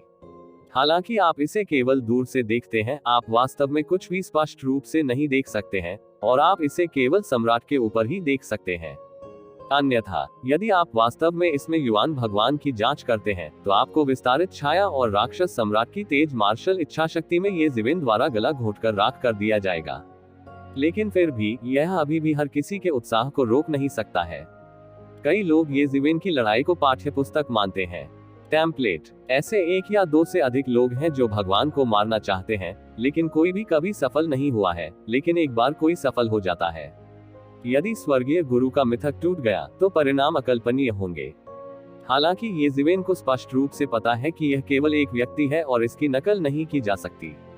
हालांकि यह स्पष्ट रूप से ज्ञात है कि एक कारण ये भी है कि स्वर्ग का राक्षस भक्षण करने वाला राक्षस स्वर्ग के दायरे में प्रवेश कर चुका है, एक बार महत्वाकांक्षा अस्तित्व में आ जाती है। ये सचमुच नियंत्रण से बाहर है, क्योंकि एक बार जब हत्या वास्तव में सफल हो जाती है, तो ये कहा जा सकता है कि बड़े फायदे होंगे। टियानाजुन स्वयं सम्राट से पूरी तरह ऊपर का अस्तित्व है। यदि आप टियानाजुन को मार सकते हैं, तो आप इस टियानाजुन की समझ प्राप्त कर सकते हैं। उनकी अपनी खेती के लिए लाभ अथाह है। अन्य लाभों की तो बात ही छोड़िए। ये कहा जा सकता है कि ये ज़िवेन के कदम ने, हालांकि आत्म सुरक्षा के लिए, वास्तव में एक युग की शुरुआत की है। एक ऐसा युग जिसमें स्वर्ग को भी चुनौती दी जा सकती है। ये ज़िवेन की कहानी के माध्यम से लोगों ने पाया कि भले ही यह पौराणिक भगवान जितना शक्तिशाली हो, घोड़े को नीचे खींचने का एक तरीका है। बेशक इसका आधार यह है कि भगवान को वास्तव में चोट पहुंचाने का एक तरीका खोजने का एक तरीका है। चूंकि सामान्य सम्राटों के माध्यम से उन स्वर्गीय प्रभुओं को चोट पहुंचाना कठिन है, इस पद्धति से ऐसा प्रतीत होता है, लेकिन ये लगभग वैसा ही है जैसा नहीं है। लड़ाई से ये देखा जा सकता है कि ये ज़िवेन की अपनी ताकत रहस्यमयी तलवार के बिना भी आम लोगों की कल्पना से कहीं परे है, जिसे वह नहीं जानता कि कहां से प्राप्त करे। स्वर्ग और पृथ्वी की कोई भी हथेली एक सम्राट को मार सकती है। हालांकि फिर भी स्वर्ग के सम्राट राक्षस को मारना उसके लिए अभी भी बहुत कठिन है। ये भी कहा जा सकता है कि कुछ लोगों को राक्षस खाने वाले स्वर्ग के सम्राट ने लगभग उलट पुलट कर दिया था। देखा जा सकता है कि ये चीज आसान नहीं है। ऐसे व्यक्ति से निपटना बहुत कठिन है जिसने अभी अभी स्वर्ग के दायरे में कदम रखा है। गहन कौशल और अद्वितीय ताओवाद वाले अन्य अजेय प्राणियों की तो बात ही छोड़ दे। ट्वियन को देखने के बाद कुछ लोग आधे ठंडे थे, जबकि अन्य की कुछ अत्यधिक महत्वाकांक्षाएं थी। और यह बात अभी से किण्वित होने लगी है। ये ज़िवेन द्वारा राक्षस सम्राट की हत्या के साथ कई सम्राट स्वर्ग के स्तर पर उन आकाओं को लक्ष्य करते हुए आगे बढ़ने और यहाँ तक कि एक दूसरे से जुड़ने के लिए तैयार है। सृजन का पूरा संसार पहले से ही सृजन के मार्ग के खुलने के कारण उथल पुथल में था, अब ये ज़िवेन के कारण तो छोड़ ही दीजिए। हर तरफ अफरा तफरी मच गई। टेरान वेल द्वारा तियानयाओ कबीले के क्षेत्र को निगले हुए सैकड़ों साल हो गए हैं, लेकिन ये प्रवृत्ति रुकी नहीं है। इसके विपरीत ये और अधिक तीव्र हो गया है। लहरों की तरह लहर के बाद लहर ने आखिरकार इस प्रवृत्ति को चरम पर पहुंचा दिया। इस चलन को बढ़ावा देने वाला कोई और नहीं बल्कि सम्राट पेन है। जैसा कि हम सभी जानते हैं, सम्राट पेन अभी अभी लंबे दमन से बच गया है। किसी भी मामले में चाहे सम्राट की पुनर्प्राप्ति क्षमता कितनी भी मजबूत क्यों न हो, ये केवल उसकी चोट की वसूली को संदर्भित करता है। लेकिन वर्षों से उसने जो जीवन शक्ति खो दी है, उसे थोड़े समय में पूरा नहीं किया जा सकता है। क्योंकि तियानजुन कोई सामान्य व्यक्ति नहीं है। अगर वह चरम पर पहुंचना चाहता है, तो उसे नहीं पता कि कितने संसाधनों का उपभोग करना है। यह इतना आसान नहीं है।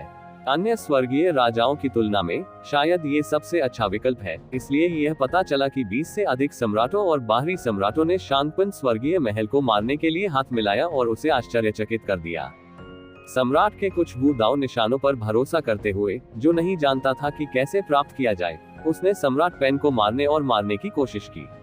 उसने वही करने की कोशिश की जो ये ज़िवेन ने पहले किया था, लेकिन गुस्से में सम्राट पेन ने उसे मार डाला। उसने अपना घोड़ा अपनी पीठ पर घुमा लिया। 20 से अधिक सम्राट नहीं रुके और सभी मारे गए। वे 3 चालों में भी टिक नहीं पाए। यह अभी भी स्थिति है जब वे सम्राट के मार्शल आर्ट चिन्ह का उपयोग करते थे। अन्यथा अगर यह सिर्फ वे ही हैं, तो मुझे डर है कि यह हर सेकंड को मारने के लिए पर्याप्त नहीं है। आप जानते हैं, ये सभी 7वें दायरे से ऊपर के सुपर सम्राट हैं, सम्राटों में सर्वश्रेष्ठ हैं। हालांकि वे सम्राट पेन के सामने बहुत कमजोर हैं। यह अभी भी सम्राट पेन है जो शिखर पर नहीं है। अन्य सम्राटों के आतंक का तो जिक्र ही नहीं, वह तो अकल्पनीय है। ये चीज ठंडे पानी के एक बेसिन की तरह थी, जो तुरंत उन सम्राटों को उनके सपनों से बाहर निकाल देती थी जो सम्राट को मारना चाहते थे और पागल होना चाहते थे। ये ज़िवेन अपनी विशिष्टता के कारण ऐसा कर सकता है और हर कोई ऐसा नहीं कर सकता। यदि उसे ऐसा करने के लिए मजबूर किया गया तो वह मर जाएगा। हालांकि सम्राट पेन, जो क्रोध में था, सृष्टि के देवता को नहीं मार सका, लेकिन जिन शाही स्तर के स्वामी ने उसे घेरने की हिम्मत की, उनका वध कर दिया गया और पूरी तरह से मार डाला गया। यहाँ तक कि उन्होंने उनके खून को शाप देने के लिए अपनी जादुई शक्तियों का भी इस्तेमाल किया। इन स्वामियों के रक्त से युक्त सभी जातीय समूह रातों रात मर गए। पूरा आउटलैंड खून से भरा हुआ है और सृष्टि के देवता के सम्राट, हालांकि जिस जातीय समूह और जिस महान धर्म की उन्होंने स्थापना की, वह ठीक है, एक सम्राट की मृत्यु सबसे दुखद बात है। उनमें से कुछ पर जल्द ही दूसरों का कब्जा हो जाता है और वे अपने मालिकों को पूरी तरह से बदल देते हैं। इस घटना के बाद वे अतुलनीय कट्टरता अंततः समाप्त हो गई और लोगों को अंततः समझ में आया कि इन स्वर्गीय प्रभुओं को भड़काना आसान नहीं था। इस समय लोगों की निगाहें इस घटना के सूत्रधार ये ज़िवेन पर टिकी थी। कुछ लोगों के मन में राक्षस सम्राट के शरीर को खाने का भी विचार आया। राक्षस सम्राट के शरीर के साथ सब कुछ वैसा ही होगा और ऐसा लगता था कि तो ज़िवेन से निपटना अपेक्षाकृत आसान था। हालांकि कई लोगों ने उसे भगवान को मारते हुए देखा है, फिर भी कई लोग सोचते हैं कि वह सिर्फ एक दिखावा है और विभिन्न तरीकों से जो हासिल किया जाता है वह और भी अधिक शोर है। इस वजह से कुछ लोगों को वास्तव में लगता है कि वे ये ज़िवेन से निपट सकते हैं। यहाँ तक कि कई सम्राट भी हैं जो अपना दोष स्वीकार करने के लिए बुझो पर्वत पर जाने के लिए हाथ मिलाते हैं। नव उभरते टेरांस इस स्थिति का सामना कैसे कर सकते हैं? सम्राट और अन्य लोगों के गिरे हुए फूलों और बहते पानी को लगभग तुरंत हरा देते हैं। जो लोग ये ज़िवेन की परेशानी का पता लगाने आते हैं वे अधिक से अधिक 7वीं सीमा से ऊपर हैं, अन्यथा उन्हें ये ज़िवेन पर हमला करने का कोई भरोसा नहीं है। इसके बजाय यह आश्चर्य की बात थी कि इतने सारे सम्राटों ने हाथ मिला लिया, लेकिन वास्तव में उन्होंने ये ज़िवेन के एक हिस्से से भी लड़ाई नहीं की थी और एक सख्त रवैये के साथ लगभग हार गए थे। कोई सस्पेंस नहीं था, ये शीवेन का ही एक हिस्सा था और इससे उसकी मूल शक्ति का पता चलता था। इस चीज के माध्यम से कई लोग वास्तव में 2 सिद्धांतों को समझते हैं। पहला ये कि भगवान उकसा नहीं सकते, अन्यथा वे मर जाएंगे। दूसरा ये कि तू ज़िवेन को उकसाया नहीं जाना चाहिए, अन्यथा वह मर जाएगा। चाहे वे इच्छुक हो या अनिच्छुक, चाहे वे इस पर विश्वास करें या न करें, यह एक लौह तथ्य है जिसे न तो परिष्कृत किया जा सकता है और न ही नकारा जा सकता है। घटनाओं की इस श्रृंखला के फैलने के बाद ये ज़िवेन पूरी तरह से प्रसिद्ध हो गए। सम्राट के अधीन प्रथम व्यक्ति का नाम पुनर्तः स्थापित हो चुका है। यह कोई शेखी बघारने वाली बात नहीं है, बल्कि सभी इसे मानते हैं। यदि कोई इसे स्वीकार करने से इनकार करता है तो वह अकेले एक सम्राट को मारने की कोशिश कर सकता है या केवल एक अवतार के साथ कई सम्राटों को रोक सकता है। यह एक वास्तविक उपलब्धि है, कोई घमंड नहीं। इसे हर कोई देख सकता है। इस नाम ने टेरान और ये ज़िवेन को बहुत प्रतिष्ठा और ध्यान दिलाया है, लेकिन ये बहुत दबाव भी लाता है। इस पर पहले भी कई सम्राटों ने घेरा डाला था, जो एक उदाहरण है। अंत में ये ज़िवेन ने मारना नहीं चुना, बल्कि उनसे वापस लड़ना चुना। अन्यथा मुझे डर है कि भाग्य का देवता शांत नहीं हो सकता और तुम ज़िवेन को मारते हुए नहीं देख सकता। कुछ भी करने के लिए एक निचली रेखा होनी चाहिए। एक बार यह पारित हो गया तो ये सार्वजनिक आलोचना का निशाना बन जाएगा। ये ज़िवेन सार्वजनिक आलोचना का लक्ष्य नहीं बने हैं, बल्कि इसे अनदेखा करने की ताकत और आत्मविश्वास भी रखते हैं, और उन्हें इस संबंध में सार्वजनिक आलोचना का लक्ष्य बनने का कोई विचार नहीं है। सैकड़ों वर्षों से ये ज़िवेन एकांत में है। सभी दलों के लोगों ने उन्हें देखा तक नहीं है। तियान शान गठबंधन और किंगटियन एसोसिएशन के अलावा, जिन्होंने उनके साथ सहयोग किया है और उनके साथ अच्छे संबंध हैं, पूर्वी तियानजुन हाउस की ओर से युद्ध के सम्राट भी व्यक्तिगत रूप से आ रहे हैं और अज्ञात ताकतों से कई बधाइयां हैं, साथ ही ढेर सारे बधाई उपहार भी। इससे कोई फर्क नहीं पड़ता कि वे क्या सोचते हैं, चाहे वे इच्छुक हो या नहीं। यह एक दृढ़ तथ्य है कि ये ज़िवेन भगवान के अधीन पहले व्यक्ति बन गए हैं। उससे लड़ने से बेहतर है कि उससे दोस्ती कर ली जाए। ये उन ताकतों का विचार है। इन सभी लोगों ने ये ज़िवेन का चेहरा भी नहीं देखा। भले ही वे कई सम्राटों से मिले, ये ज़िवेन आगे नहीं आए। एक केंडो ने अपना हाथ काटा, नाक पर तलवार रखी और उन्हें मार डाला। यहाँ सभी ने उनकी ताकत भी देखी। ये ज़िवेन के एकांत को छुपाया नहीं जा सकता। ये जल्द ही पूरी सृष्टि की दुनिया में फैल गया और कई इरादों वाले लोगों के कानों में फैल गया। अब ये ज़िवेन की ताकत के साथ ये कहा जा सकता है कि उसने सम्राट के दायरे को चरम तक पहुंचाया है।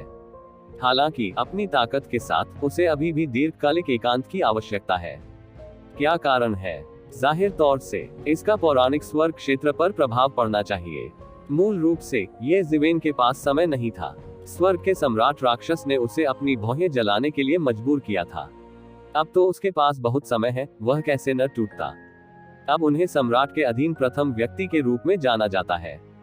राक्षस सम्राट का वध करके उसके पास असीमित दृश्य है।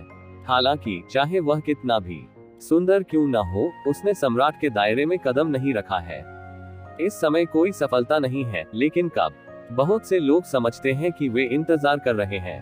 आप ज़िवेन की सफलता की प्रतीक्षा कर रहे हैं। जब बाहरी दुनिया उथल पुथल में थी तो ये ज़िवेन ने पूरे दिल से खुद को समझ में डाल दिया।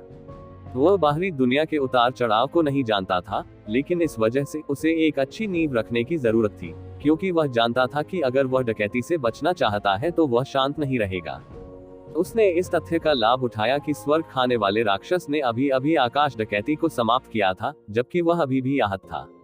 उसे मार डालो, फिर यह सुनिश्चित करना कठिन है कि दूसरों के मन में भी यही विचार न हो और उसे डकैती के दौरान या डकैती के बाद भी फांसी पर लटका दे। एक आदमी का दिमाग अप्रत्याशित है। उसे सबसे बुरे के बारे में सोचना था, इसलिए डकैती को पार करने से पहले उसे एक नई सफलता हासिल करनी थी। कुछ लोग स्वर्ग की गरिमा और आपदा को पार करते समय कांप रहे होते हैं। अंत में वह भाग्यशाली था और वह आदमी तू ज़िवेन नहीं होना चाहिए, क्योंकि उसके पास मौका नहीं था। एक बार जब वह डकैती को पार करना शुरू कर देता है, चाहे वह कहीं भी छिप जाए, वह अनिवार्य रूप से प्रतिष्ठित होगा। दुनिया में बहुत सारे महत्वाकांक्षी लोग हैं, आग के देवता का तो जिक्र ही नहीं, जो नजरें गड़ाए हुए हैं। हालांकि उन्होंने कहा कि वह पहले बंद था, आपको कैसे पता चलेगा कि वह सीमा शुल्क पारित कर चुके हैं।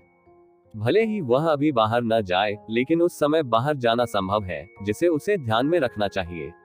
इसलिए भले ही वह बार बार सम्राट के दायरे की सीमा को पार कर गया हो, फिर भी उसने सफलता हासिल करना शुरू नहीं किया है, क्योंकि वह जानता है कि उसे अभी भी कुछ गर्मी की जरूरत है।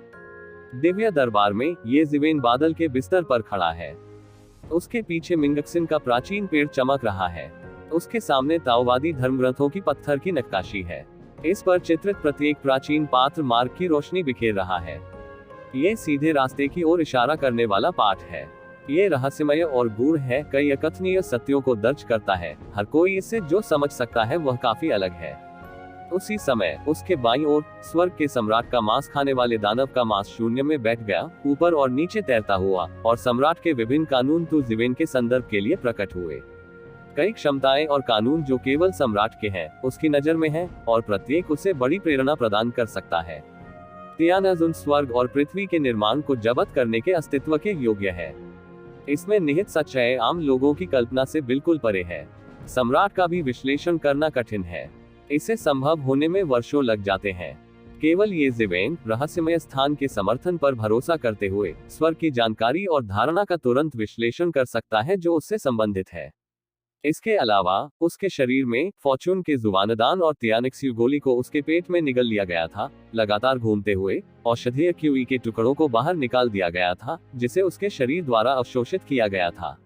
भले ही वह एक सीमा तक पहुंच गया हो, फिर भी वह लगातार अभ्यास कर रहा है। उसे अपनी सीमा को लगातार ताज़ा करना चाहिए और कई सम्राटों के निर्माण को ताज़ा करना चाहिए। उनके पूरे शरीर में 3000 मार्शल आर्ट विकसित हुए हैं, जिनमें से सभी एक मार्शल आर्ट विकसित कर रहे हैं, और फिर इसे प्राप्त करने के लिए मार्शल आर्ट में विकसित हुए हैं। उसके नीचे क्लाउड बेड के नीचे एक तेज और लंबे समय तक जप करने वाला ड्रैगन है, लेकिन इस ड्रैगन के पास हाथ और पैर नहीं है। हालांकि यह बेहद विशाल है, लेकिन इसके पूरे अतीत को देखना भी चौंकाने वाला और डरावना है। ये किंग लेवल ड्रैगन नस है जिसे ये जिवेन ने स्वीकार किया है। इस समय इसका उपयोग वह अपने शरीर से लगातार आभा निकालने के लिए करता है, ताकि वह लगातार ईश्वर के बारे में कई महान सत्यों को समझ सके और अंतिम दौड़ के लिए तैयार हो सके। इस तरह दिन ब दिन, साल दर साल, यह एक पूर्ण सहस्राब्दी थी। पलक झपकते ही सहस्राब्दी बीत गई। यहाँ तक कि खुद तू शिवेन को भी कुछ खास महसूस नहीं हुआ। उसे बस यही लगा कि समय बहुत कम है, इसलिए उसने इसे पास कर लिया। इस सहस्राब्दी में सृष्टि के देव राजवंश और यहाँ तक कि सृष्टि की दुनिया में अराजकता अंततः कम होने के संकेत दिखाती है। अब पहले जैसी अतुलनीय अराजकता नहीं रही। क्षेत्र बनाने की प्रत्येक परिवार की कार्रवाई अंततः समाप्त हो गई। सभी पार्टियों ने कड़ी मेहनत की, आखिरकार उन्होंने जीत और हार का बंटवारा कर लिया। वेल द्वारा आकाश खाने वाले राक्षस परिवार के क्षेत्र को निगलने के बाद टेरान ने तुरंत बचाव किया और लड़ना बंद कर दिया, क्योंकि सम्राट और अन्य लोग भी बहुत स्पष्ट हैं कि टेरान आकाश खाने वाले दानव परिवार के क्षेत्र को निगल सकता है, लेकिन साथ ही ये जिवेन के सामने खड़े होने और सभी गोलाबारी को आकर्षित करने के साथ सफल होना संभव है। फिर भी इसे वेल द्वारा निगलने, सांप द्वारा हाथी को निगलने के समान माना जा सकता है। यदि तुम सावधान नहीं रहे तो तुम मर जाओगे। तुम्हारी वहां जाने की हिम्मत कैसे हुई? टेरान ने कार्रवाई नहीं की और पाचन चरण में प्रवेश कर गया, जिससे अन्य सेनाएं भी टेरान के प्रति कम सतर्क हो गईं। वे अब बड़े शत्रुओं की तरह रक्षात्मक नहीं रहे। हालांकि वे ये जिवेन की तरह ईश्वर के अधीन पहले व्यक्ति थे, वास्तव में क्योंकि उनकी अपनी आंतरिक जानकारी पर्याप्त नहीं थी, वे इस हाथापाई में कोई फर्क नहीं डाल सके। जब सृष्टि का ईश्वर प्रभारी नहीं होता, तो छोटे जातीय समूहों और छोटे संप्रदायों के लिए जीवित रहना अधिक कठिन होता है। केवल वे बड़े जातीय समूह और अति बड़े धर्म ही जीवित रह सकते हैं। इस प्रक्रिया में हालांकि टेरांस मुख्य रूप से तियानयाओ कबीले के क्षेत्र को पचा रहे हैं, वे बहुत सारे जागीरदार समूहों को भी अपने साथ ले लेते हैं और टेरांस की ताकत और गति का विस्तार करते हैं। सबसे महत्वपूर्ण बात यह है कि वह स्थान जहां तियानयाओ कबीला शुरू में बसा था। तियानयाओ कबीले के कई विशेषज्ञों के मारे जाने के बाद तियानयाओ कबीले के बाकी सामान्य लोगों के पास भी कुछ उपलब्धियां हैं, लेकिन वे ऊंची नहीं हैं, इसलिए उनका जीवन काल लंबा नहीं है। हजारों वर्षों से मानव जाति कई पीढ़ियों तक बदलती रही है। तियानयाओ कबीले के लिए यह एक पीढ़ी भी पार कर चुका है और बड़ी संख्या में तियानयाओ कबीले पुराने हैं या यहाँ तक कि मर चुके हैं। वे जो ले जाते हैं वह तियानयाओ कबीले का सर्वोच्च गौरव है। तियानयाओ कबीले की नई पीढ़ी ने मूल तियानयाओ कबीले की महिमा का अनुभव नहीं किया है और ऐसी कोई अवधारणा ही नहीं है। भले ही कबीले के बुजुर्ग ऐसे विचार पैदा करते रहें, लेकिन यह उनके सामने मानव जाति की ताकत जितना आश्वस्त करने वाला नहीं है। इसलिए टेरान ने अंततः सबसे खतरनाक चरण को पार कर लिया है और आकाश खाने वाले राक्षस परिवार के 7 राज्यों के क्षेत्र को अपने नियंत्रण में ले लिया है। टेरान की अद्भुत उर्वरता के साथ सामान्य टेरान लोगों की संख्या पूरे 7 राज्यों में फैल गई है। मूल 4 राज्यों यानी 11 प्रमुख राज्यों पर विचार करते हुए, जो शीर्ष 10 परिवारों का मानक है। हालांकि यह शीर्ष 10 मजबूत परिवारों में से केवल सबसे निचला मानक है, लेकिन लंबे समय से कोई भी इस तक नहीं पहुंच पाया है। कई लोगों के विचार में मानव परिवार 11वां मजबूत परिवार बन सकता है या नहीं, यह न केवल उसके स्वयं के संचय और आंतरिक जानकारी पर निर्भर करता है, बल्कि इस पर भी निर्भर करता है कि क्या ये जीवन स्वर्ग के दायरे को तोड़ सकते हैं। इस वजह से टेरान और अन्य जातियों के विशेषज्ञों ने हाओझोउ के पवित्र पर्वत पर अपनी नजरें गड़ा दी है, जो वह व्यक्ति भी है जिसके राक्षस सम्राट को खाने के बाद स्वर्ग में कदम रखने की सबसे अधिक संभावना है। स्वर्ग के स्तर पर आकृतियों की उत्पत्ति की शर्तें सम्राटों की तुलना में कहीं अधिक कठोर है। कोई हजारों वर्षों तक उत्पादन करने में सक्षम नहीं हो सकता है और अगले का जन्म उनकी आंखों के नीचे होने की संभावना है। भगवान के जन्म को देखने में सक्षम होना उनके अभ्यास के लिए भी बहुत अच्छा है। ऐसी परिस्थितियों में जनता के सामने ये जीवेन ने रीति रिवाज छोड़ दिया। जब सभी ने सोचा कि वह तियानजुअटिया जी बिताने के लिए तियानवेटियन जा रहा है, तो उसने ऐसा नहीं किया, बल्कि सीधे सृष्टि के देवता की राजधानी, सृष्टि के देवता के मूल में चला गया। ये जीवेन की नजरें पूरे रास्ते उस पर थी, लेकिन उसे कोई परवाह नहीं थी। यहाँ तक कि जब वह पूर्वी क्षेत्र के पहले सुपर धर्म तियानदाओ धर्म से गुजरे, तो उन्हें स्पष्ट रूप से लगा कि एक सर्वोच्च अस्तित्व उनकी ओर ध्यान दे रहा है, लेकिन उन्होंने इसकी परवाह नहीं की। वह सीधे वहां से गुजरा और सीधे सृष्टि के देवता की राजधानी में चला गया। ये जीवेन के प्रवेश और निकास ने दुनिया भर के लोगों का ध्यान आकर्षित किया। दुनिया में नंबर 1 सम्राट के नाम के तहत वह अब दुनिया में लगभग नंबर 1 व्यक्ति है, क्योंकि सम्राट शायद ही कभी कदम उठाता है। इसके अलावा उन्होंने कम प्रोफाइल नहीं रखी। बैंगनी क्यूई पूरे रास्ते में 30 मिलियन मील तक खींची गई। अपने शीर्ष विशेषज्ञों पर ध्यान देना तो दूर, सामान्य प्राणी भी कांपते हुए जमीन पर रेंगते थे और जब वह वहां से गुजरते थे तो ईमानदारी से घुटनों के बल बैठ जाते थे। बाजार में घूमो। ये जीवेन के व्यवहार से 1 या 2 नहीं लोग नाखुश हैं। कुछ दिग्गज ताकतवर ये जीवेन की हालिया लोकप्रियता से स्वाभाविक रूप से असंतुष्ट हैं।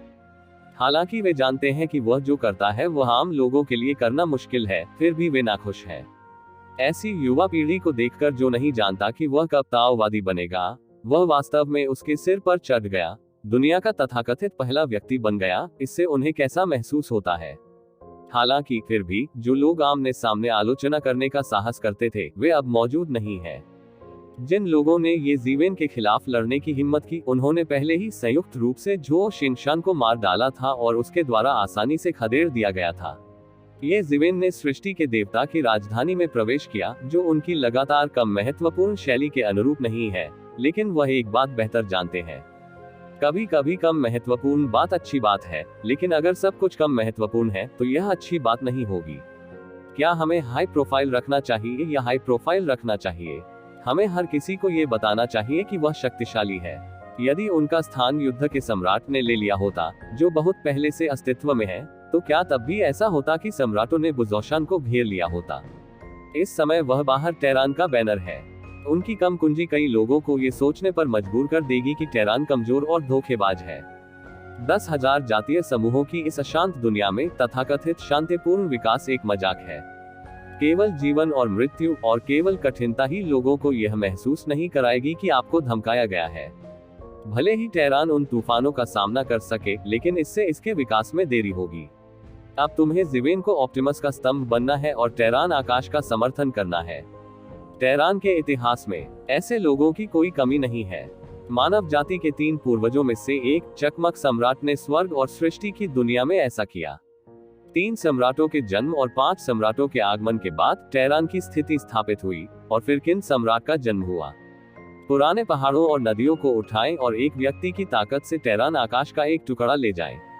फिर ये जीवेन का उदय हुआ, जिसने टेरान को पीढ़ी दर पीढ़ी एक अभूतपूर्व शिखर पर पहुंचा दिया है और इसे कभी नहीं काटा गया है। ये जीवेन की हाई प्रोफाइल का स्वाभाविक रूप से यही मतलब है, लेकिन जब वह सृष्टि के देवता की राजधानी में प्रवेश करता है तो पहली बार इतनी हाई प्रोफाइल जारी रखने की कोई आवश्यकता नहीं है। तभी कोई उनसे मिलने आया। वह कोई और नहीं बल्कि युद्ध का सम्राट था। सम्राट वू के ताओवादी मित्र। मैंने उन्हें इन दिनों नहीं देखा है। मेरी शैली पहले से बेहतर है। बधाई हो। युद्ध सम्राट ने अपना हाथ झुकाया और कहा कि उनकी नजर में ये जीवेन सितारों के समुद्र की तरह अथाह था, जिसे पहले देखा जा सकता था। अब मैं ये भी नहीं कर सकता। जब वह सृष्टि के देवता की राजधानी में लौटा तो वह सृष्टि के देवता की शक्ति का उपयोग करके स्वर्ग के सम्राट राक्षस को नियंत्रित करना चाहता था, ताकि वह ये शिवेन की परेशानी का पता न लगा सके। किसने कभी सोचा, इससे पहले कि वह कार्रवाई कर पाता, ये जीवेन ने अकेले आकाश खाने वाले राक्षस के सम्राट को मार डाला। जब उसने खबर सुनी तो उसे केवल यह महसूस हुआ कि 3 दृष्टिकोण पूरी तरह से ध्वस्त हो गए थे और सम्राट वास्तव में सम्राट को मार सकता था। उस चरम स्थिति में भी यह अभी भी एक अप्राप्य चमत्कार था। और वह आदमी जिसने ऐसा चमत्कार किया, यह कोई और नहीं, ये जीवेन है। जब उन्होंने पहली बार ये जीवेन को देखा तो ये जीवेन को भावी पीढ़ियों के लिए संस्कार करने की भी जरूरत पड़ी। हालांकि अब वह गदाई का मास्टर बन गया है। यदि यह प्रवृत्ति जारी रही तो मुझे डर है कि उसे स्वर्ग में कदम रखने में ज्यादा समय नहीं लगेगा।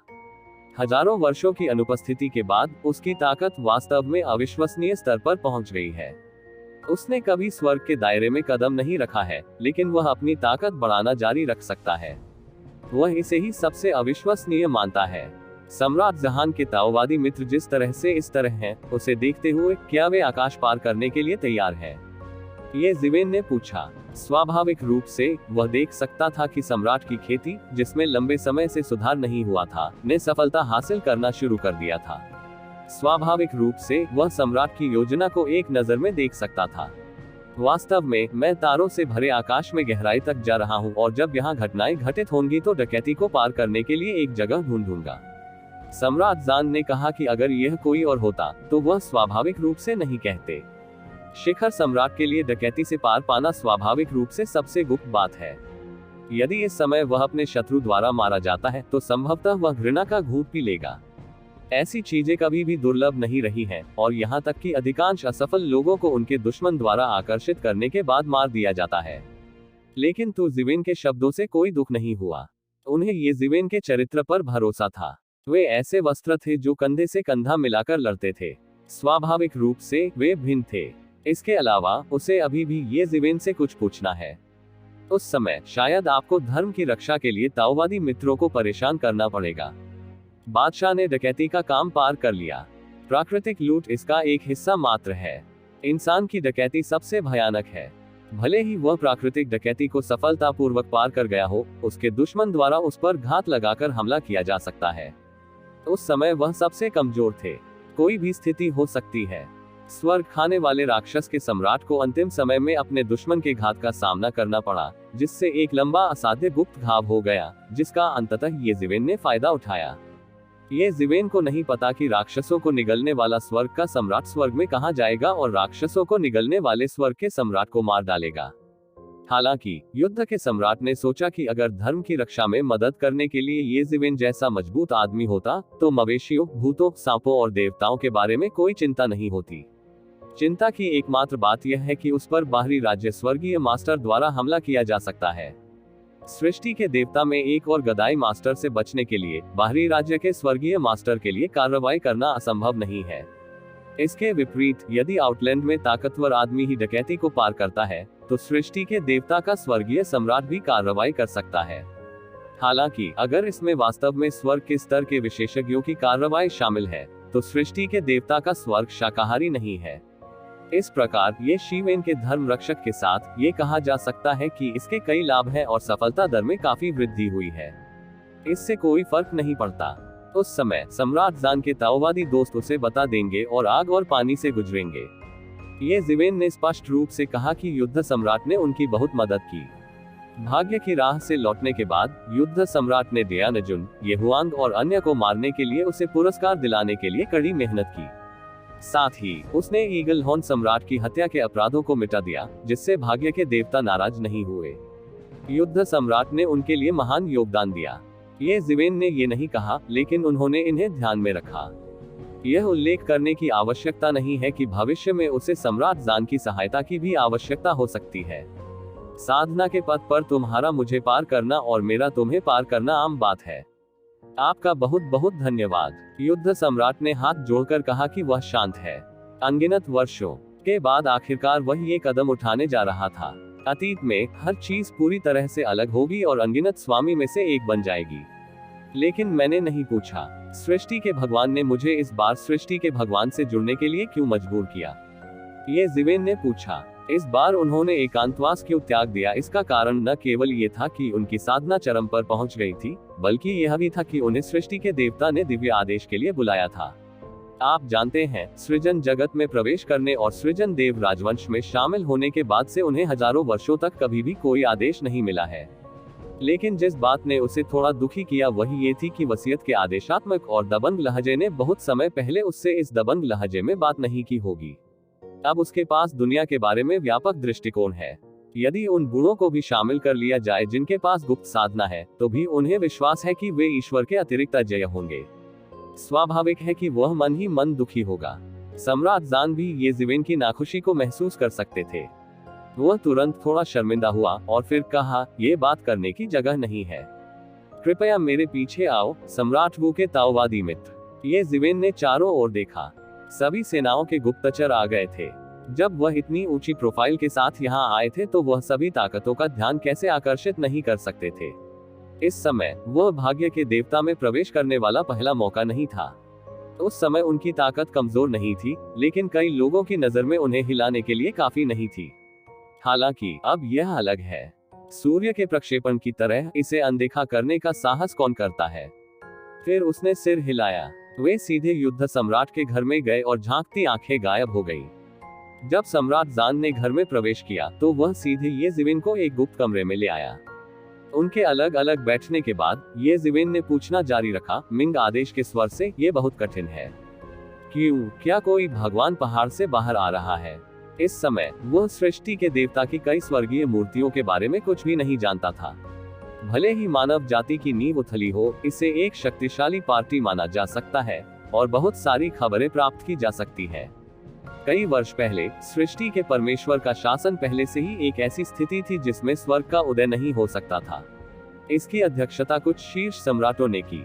सम्राट जान जैसे सुपर पुराने स्वामी के अलावा विभिन्न विभागों के प्रमुख भी थे, जिनमें से सभी 9वें क्षेत्र में सुपर मास्टर थे। सप्ताह के दिनों में यदि तियानजुन नहीं आता है तो वे सरकार संभालते हैं। कोई नहीं जानता कि तियानजुन ने क्या किया है, लेकिन दक्षिण पूर्व और उत्तर पश्चिम में 4 तियानजुन एक ही काम में व्यस्त हैं और सामने नहीं आते हैं। वे अब भी ऐसी बातें जानते हैं, इस वजह से वह ऐसा कहेंगे। ईश्वर को छोड़कर दुनिया में इतनी ऊंचाई पर उससे बात करने की हिम्मत कौन कर सकता है? युद्ध सम्राट अपने चेहरे पर कुछ हद तक शर्मिंदगी दिखाने के अलावा कुछ नहीं कर सका और फिर कहा, वास्तव में कोई स्वर्ग नहीं है। सभी वयस्क अभी भी सृष्टि के भगवान और मामलों की गहराई में अलग अलग स्थानों में बंद हैं। अदालत की अध्यक्षता हमेशा हमारी होती है। ओह, चूंकि सम्राट का जन्म नहीं हुआ था, मैं पूछना चाहता हूँ कि इतना ऊंचा कौन है? ये जिवेन के स्वर में नाखुशी थी। वसीयत मिलने पर वह दुखी हो गया। आखिरकार उसने आने का फैसला किया। अकेले होने पर दुख नहीं हुआ, लेकिन मानवता के लिए आखिरकार वह अभी भी सृष्टि के देवता की विशालता से प्रतिस्पर्धा नहीं करना चाहता था। कोष्टक, हालांकि वह सृष्टि के ईश्वर के खिलाफ नहीं जाना चाहता था, लेकिन वह चीजों से नहीं डरता था, इसलिए उसने सीधे पूछा। सम्राट जान स्पष्ट दिख रहे थे। जाहिर है वह जानता था कि ये जिवेन को इसके बारे में अवश्य पूछना चाहिए। हालांकि ये जिवेन उसके सामने शांत और हल्का दिख रहा था, लेकिन वह जानता था कि वह एक अराजक और निर्भीक व्यक्ति था। ईगल हॉर्न सम्राट, रात्रि सम्राट, वह कैसा व्यक्ति है? अगर वह मारने को कहेगा तो मार डालेगा। यदि तियानयाओ का सम्राट उसे धमकी देता है तो वह जनता की आलोचना की परवाह किए बिना अकेले तियानयाओ परिवार की पैतृक भूमि पर जाएगा और उसे मार डालेगा, और वह इस लौह नियम के प्रति उदासीन है कि सम्राट को चुनौती नहीं दे सकता। इस प्रकार का चरित्र चाहे सतह पर कितना भी कोमल और पीला क्यों न हो, उसका हृदय स्वर्ग से भी ऊंचा होता है। यदि वह इसे ईमानदारी से मानता है तो वह अभी भी ईमानदार रहेगा। हालांकि अगर वह ऊपर से चिल्लाना और पीना चाहता है तो देर सबेर उसे वापस खा लिया जाएगा। हम स्वतंत्र पैदा हुए हैं। हमसे ऊपर ऊंचे खड़े होने का साहस कौन करता है? हम ऐसे ही व्यक्ति के बारे में बात कर रहे हैं। कहने की जरूरत नहीं है, जब साधना उनके स्तर तक पहुंच जाती है तो जो कोई भी अहंकारी नहीं है वह बेहद दुखी होगा। इसके बारे में बात करते हुए इसका सृजन वंश के भगवान में एक नए भगवान से भी कुछ लेना देना है। सम्राट ने कहा, ताओवादी मित्र स्वर्ग के सभी संसारों से आते हैं। मुझे लगता है कि सृष्टि के देवता के कई रहस्यों को नहीं जानते हैं। दक्षिण पूर्व, उत्तर पश्चिम और उत्तर पश्चिम में 4 महान देवताओं के अलावा हम अजेय हैं। वास्तव में एक और ईश्वर है जो सीधे तौर पर सृष्टि के ईश्वर से संबंधित है, जिसका नाम अंतरिक्ष समय ईश्वर है, जो लाखों साल पहले एकीकृत हुआ था। उसने मध्य क्षेत्र की विशाल भूमि पर शासन किया है। हालांकि उनका समय ताओवादी पुजारी बनने का था बहुत लंबा नहीं है। उन्होंने जिस अंतरिक्ष समय कानून की खेती की है वह बेहद गहरा है और अविश्वसनीय स्तर तक पहुंच गया है। उनकी तुलना दक्षिण पूर्व, उत्तर पश्चिम में 4 स्वर्गीय गुरुओं से की जा सकती है और लगभग मध्य स्वर्गीय गुरु बन सकते हैं। उद्धरण चिन्ह, समय और स्थान भगवान, समय और स्थान कानून। ये जिवेन ने अपनी भौहें थोड़ी ऊपर उठाई और समय और स्थान के नियम के अनुसार ताओ का गठन किया। जाहिर सी बात है कि इस क्षेत्र में उनकी अद्भुत उपलब्धियां हैं, लेकिन इस क्षेत्र में डुलुओ महाद्वीप 3 ड्रैगन किंग की किंवदंती http://www.bigfuturesw.com/0_48/ ये जिवेन भी बहुत आत्मविश्वासी है और दूसरों से कमजोर नहीं है। सृष्टि का ईश्वर स्वर्ग के 10,000 लोगों के समान नहीं है। स्वर्ग के 10,000 लोगों में सड़क बहुत संकरी है, इसलिए यदि कोई इस सड़क से चलता है, आने वाली पीढ़ियां सफलता की राह पर उनके नक्शे कदम पर नहीं चल पाएंगी। हालांकि सृष्टि के इस ईश्वर में ये बिल्कुल अलग है। दुनिया में समानताओं का सह अस्तित्व होना सामान्य बात है, लेकिन इसका लौकिक और स्थानिक देवता से क्या लेना देना है? ये जिवेन ने पूछा। डुलुओ महाद्वीप 3 ड्रैगन किंग की किंवदंती http://www.bigfuturesw.com/0_48/ अंतरिक्ष समय भगवान ने लंबे समय तक मध्य क्षेत्र पर शासन किया। बाद में, हालांकि वह मध्य भगवान नहीं बने, लेकिन उनकी प्रतिष्ठा में गिरावट नहीं हुई। बाद में वह सृष्टि की भगवान राजधानी के एक्टोपिक पक्ष के गहरे एकांत में भाग गए। दक्षिण पूर्व और उत्तर पश्चिम में 4 देवताओं के साथ और कई वर्षों से निर्देशक नहीं रहे हैं। सम्राट जान ने कहा, अभी कुछ समय पहले स्पेटियोटेम्पोरल तियानजुन, जो कई वर्षों से निदेशक नहीं थे, ने अचानक रूई भगवान सम्राट को सृजन के भगवान की शक्ति संभालने के लिए भेजा और सभी पक्षों से सृजन के भगवान के विशेषज्ञों को बुलाया। आप उनमें से एक हैं, सम्राट वू के ताओवादी मित्र रुई गॉड सम्राट। तो ये फरमान रुई गॉड सम्राट द्वारा बनाया गया था। ये जिवेन ने तुरंत सम्राट के शब्दों का मुख्य बिंदु समझ लिया। उसे डर था कि सब कुछ रूई भगवान सम्राट से अलग नहीं किया जा सकता, ये संबंधित होना चाहिए। लेकिन रूई भगवान सम्राट की उत्पत्ति क्या है, जो वास्तव में सृजन के भगवान की महान शक्ति का प्रभार ले सकता है और सृजन के भगवान के नाम पर एक स्पष्ट आदेश दे सकता है? ये जिवेन उत्सुक होने से खुद को नहीं रोक सकी। आप जानते हैं, यहाँ तक कि युद्ध सम्राट जैसे प्रसिद्ध बूढ़े सम्राट, जिनके पास उत्कृष्ट खेती है और जिन्होंने दुनिया में लड़ने के लिए सृष्टि के सम्राट का अनुसरण किया है, ने ये कहने की हिम्मत नहीं की कि वह सृष्टि के देवताओं के बीच एक हाथ से आकाश को कवर करते हैं। वह केवल ये कह सकता है कि उसके पास महान शक्ति है, लेकिन युद्ध सम्राट के साथ प्रतिस्पर्धा करने के लिए अभी भी विभिन्न विभागों के नेता मौजूद हैं। रुई भगवान सम्राट नायकों को आदेश देने में सक्षम थे। सम्राट लियन चान जैसे पुराने सम्राट के लिए आदेशों का पालन करना दुर्लभ है। ऐसा कहा जाता है कि रुई भगवान की साधना इतनी मजबूत है कि वह अजेय है। ये जिवेन को भी इस पर विश्वास नहीं हुआ। जब उनका अभ्यास उनके स्तर पर पहुंच गया तो सभी धर्म स्पष्ट हो गए। उन्होंने ये कहने का साहस किया कि किसी भी सम्राट की तुलना उनसे नहीं की जा सकती। यदि वह भी हो तो भी सम्राट के लिए सम्मान बनाए रखना संभव था, लेकिन उससे अपनी बात मनवाना बिल्कुल असंभव है। जब तक वह भगवान न बन जाए, ये संभव है। ठीक है, ये रुई भगवान सम्राट वास्तव में उन वर्षों में अंतरिक्ष समय तियानजुन द्वारा ले जाया गया जेड रुई है। बाहर घूमना अंतरिक्ष समय तियानजुन के चेहरे के बराबर है। इसके अलावा उसकी खेती भी गहरी है और मुझसे भी बदतर नहीं है, इसलिए अहंकारी होना अपरिहार्य है। सम्राट जान ने कहा कि वह इन्हें अच्छी तरह समझ सकते हैं। हालांकि वह ये जिवेन के प्रति दयालु है, ऐसा इसलिए है क्योंकि ये जिवेन के पास ऐसी योग्यताएं हैं। वह दूसरों के प्रति इतना दयालु नहीं है। बेशक आम लोगों के पास उनसे जुड़ने की कोई योग्यता ही नहीं है। ये सिर्फ इतना है कि हाल के वर्षों में रूई भगवान सम्राट लौकिक और स्थानिक भगवान की देखभाल करते हैं। वह पूरे वर्ष सृजन और रसायन विज्ञान की राजधानी में एक्टोपिक सतह से बाहर नहीं आते हैं। यह उचित है कि सम्राट वू के ताओवादी मित्र नहीं आते हैं। मैं उसे नहीं जानता। ये जिवेन स्वाभाविक रूप से सम्राट जान के शब्दों का अर्थ समझ गए। ये स्वाभाविक है कि वह रूई को नहीं जानता था। इसके विपरीत रूई लंबे समय तक स्थानिक पक्ष में रहे वर्तमान नायकों को नहीं जानते थे और ये जिवेन को नहीं जानते थे। ये सामान्य भी है। वह तुरंत समझ गया कि रूई भगवान सम्राट के पीछे अंतरिक्ष समय भगवान जैसा एक पर्वत था, उसकी अपनी ताकत का तो जिक्र ही नहीं। युद्ध सम्राट के लिए ईश्वर के अधीन प्रथम व्यक्ति का धुंधला नाम था, लेकिन उस समय कई विवाद थे। ये तो जिवेन जितना योग्य नहीं था और हर कोई आश्वस्त था। उन्होंने ये भी नहीं सोचने का फैसला किया कि ये जिवेन आज कितनी मजबूत हो सकती है। युद्ध सम्राट की तरह वह जो कल्पना कर सकता है वह पहले से ही सीमा है। स्वाभाविक रूप से वह उसके प्रति विनम्र नहीं होगा। यह कोई आश्चर्य की बात नहीं है कि युद्ध सम्राट परिचारक शब्द का प्रयोग करेगा। हालांकि सम्राट जितना अच्छा नहीं है, वह सड़क पर एक सफल व्यक्ति भी है। उसके लिए सामान्य रिश्ते में सेवा करना असंभव है। यहाँ तक कि युद्ध सम्राट और तितली सम्राट जैसे शिक्षक और शिष्य भी तितली सम्राट को सेवा नहीं करने दे सकते। आखिर वह भी एक सम्राट है। हालांकि रूई भगवान सम्राट और अंतरिक्ष समय स्वर्ग के लिए यह एक और मामला है।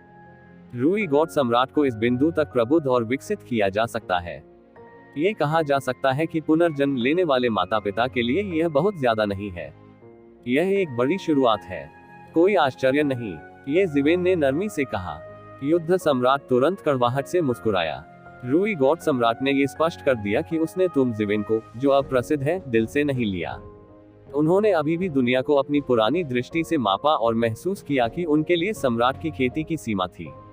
यह विश्वास करना बिल्कुल असंभव है कि ये जिवेन जैसे राक्षस भी होंगे। इसके विपरीत ये जिवेन ने स्पष्ट रूप से रूई गॉड सम्राट की परवाह नहीं की, केवल इतना कहा कि उनकी पृष्ठभूमि बहुत अच्छी थी, लेकिन उनकी खेती की ताकत की बिल्कुल भी परवाह नहीं थी। हालांकि उन्हें जल्द ही राहत मिल गई। हालांकि वह नहीं जानता था कि ये जिवेन किस हद तक पहुंच गया है। यह अथाह होना चाहिए। यह उसके स्तर पर तुलनीय नहीं है। इतनी ताकत के साथ इसमें कोई आश्चर्य की बात नहीं है कि उसने रूई गॉड सम्राट को बिल्कुल भी दिल से नहीं लिया। ऐसी योग्यता और शक्ति है उसमें। लेकिन मैं ये भी जानना चाहता हूँ कि इस समय हमें बड़ी धूमधाम से आकर्षित किया गया था। क्यों? ये जिवेन पूछने से खुद को नहीं रोक सकी। वास्तव में मैं विशिष्ट चीजों के बारे में बहुत स्पष्ट नहीं हूँ। मैं केवल इतना जानता हूँ कि सम्राट रूई ने आपके वयस्कों के आदेश पर सभी विशेषज्ञों को इकट्ठा किया था। विशिष्ट बात क्या है, मुझे उनके व्यक्तिगत रूप से कहने का इंतजार करना होगा। सम्राट ने कहा, ठीक है, उस स्थिति में आइए रूई गॉड सम्राट से मिले। ये जिवेन भी समय बर्बाद करने में बहुत आलसी है। तुम्हें पता है, वह आपदा से आखिरी कदम दूर है। वह ईश्वर है और विश्व के स्वामियों में से एक बन सकता है। हाँ, युद्ध सम्राट ने ज्यादा कुछ नहीं कहा। उन्होंने घर में एक ट्रांसमिशन सरणी के माध्यम से उन्हें सीधे एक माध्यमिक विमान में प्रेषित किया। पूरा स्थान पक्षियों और फूलों से भरा हुआ था। ये किसी परी घर जैसा लग रहा था। हर जगह बादल हैं और बादलों से घिरे इस वातावरण में लंबा सफेद जेट से बना एक सिंहासन हवा में तैर रहा है और सिंहासन में एक शक्तिशाली आकृति बैठी है। आप विशिष्ट आंकड़े नहीं देख सकते, लेकिन आप इन आंकड़ों की ताकत को महसूस कर सकते हैं। कोई भी व्यक्ति सृष्टि के संपूर्ण देव राजवंश को प्रभावित करने के लिए पर्याप्त शक्तिशाली व्यक्ति है। इन सिंहासनों में एक सिंहासन स्पष्टतः सभी से ऊंचा था। उनमें जेड जैसा एक अधेड़ उम्र का आदमी था। उसका चेहरा चाकू की तरह था और उसकी आंखें दो तेज तलवारों की तरह तेज थीं, जो सब कुछ काट सकती थी। तो जिवेन और सम्राट जान के यहाँ आने के बाद उनके अनुरूप दो सिंहासन स्वचालित रूप से पदोन्नत हो गए। उनके बैठने के बाद जेड जैसे अधेड़ उम्र के व्यक्ति ने अपना मुंह खोला और कहा, सम्राट वो बहुत लोकप्रिय है। पूरे रास्ते में बहुत हलचल है। मुझे यहाँ आपका इंतजार करने दीजिए। लोगों की निगाहें ये जिवेन पर टिक गईं। जाहिर है, इस समय सम्राट रूई ने ये जिवेन पर भाला तान दिया। कुछ लोग सम्राट रूई को जानते हैं और जानते हैं कि वह व्यापक विचारधारा वाली पीढ़ी नहीं है। इस समय से ये जिवेन सुर्खियों में है और उन्हें ईश्वर के अधीन पहले व्यक्ति के रूप में जाना जाता है। यदि तू जिवेन स्वर्ग के नीचे आने वाला पहला व्यक्ति है, तो रूई भगवान को अपने साथ कैसे व्यवहार करना चाहिए? बहुत से लोग इस विरोधाभास को स्पष्ट रूप से देखते हैं। ये जिवेन की भौहें थोड़ी सी सिकुड़ गईं और उसके मुंह के कोने थोड़े नीचे झुक गए। अपना मुंह खोलने से पहले सम्राट जान ने अपना मुंह खोला और कहा, मैंने सम्राट वू के ताओवादी मित्रों को पहले घर में आमंत्रित किया ताकि आप ताओवादी मित्र लंबे समय से प्रतीक्षा कर रहे हो। रूई गॉड सम्राट केवल तभी हार मान सकता है जब वह ये देखता है। भाग्य के देवता राजवंश में युद्ध सम्राट की बड़ी प्रतिष्ठा, ऊंचाई और उत्कृष्ट योग्यता होती है। वह आक्रमण करना भी चाहे तो युद्ध सम्राट के पास नहीं आ सकता। उस स्थिति में इसे भूल जाओ, लेकिन कुछ लोगों को याद दिलाओ कि वे कुछ छोटी उपलब्धियों से संतुष्ट न हो जाएं और स्वर्ग और पृथ्वी को न जाने। सम्राट रूई ने ये जिवेन की ओर देखा और कहा। ये जिवेन ने अपनी भौहें उठाई। वह समझ गया कि रूई भगवान उसके लिए आए हैं। मिंग का आदेश बहुत ही असभ्य था। मुझे डर है कि दूसरों को ऐसा मिंग डिक्री प्राप्त न हो जैसा उसने प्राप्त किया, जो ऑर्डर और मस्ट जैसे शब्दों से भरा हुआ था। तो परेशान मत हो, मैं अभी भी इसे माप सकता हूँ।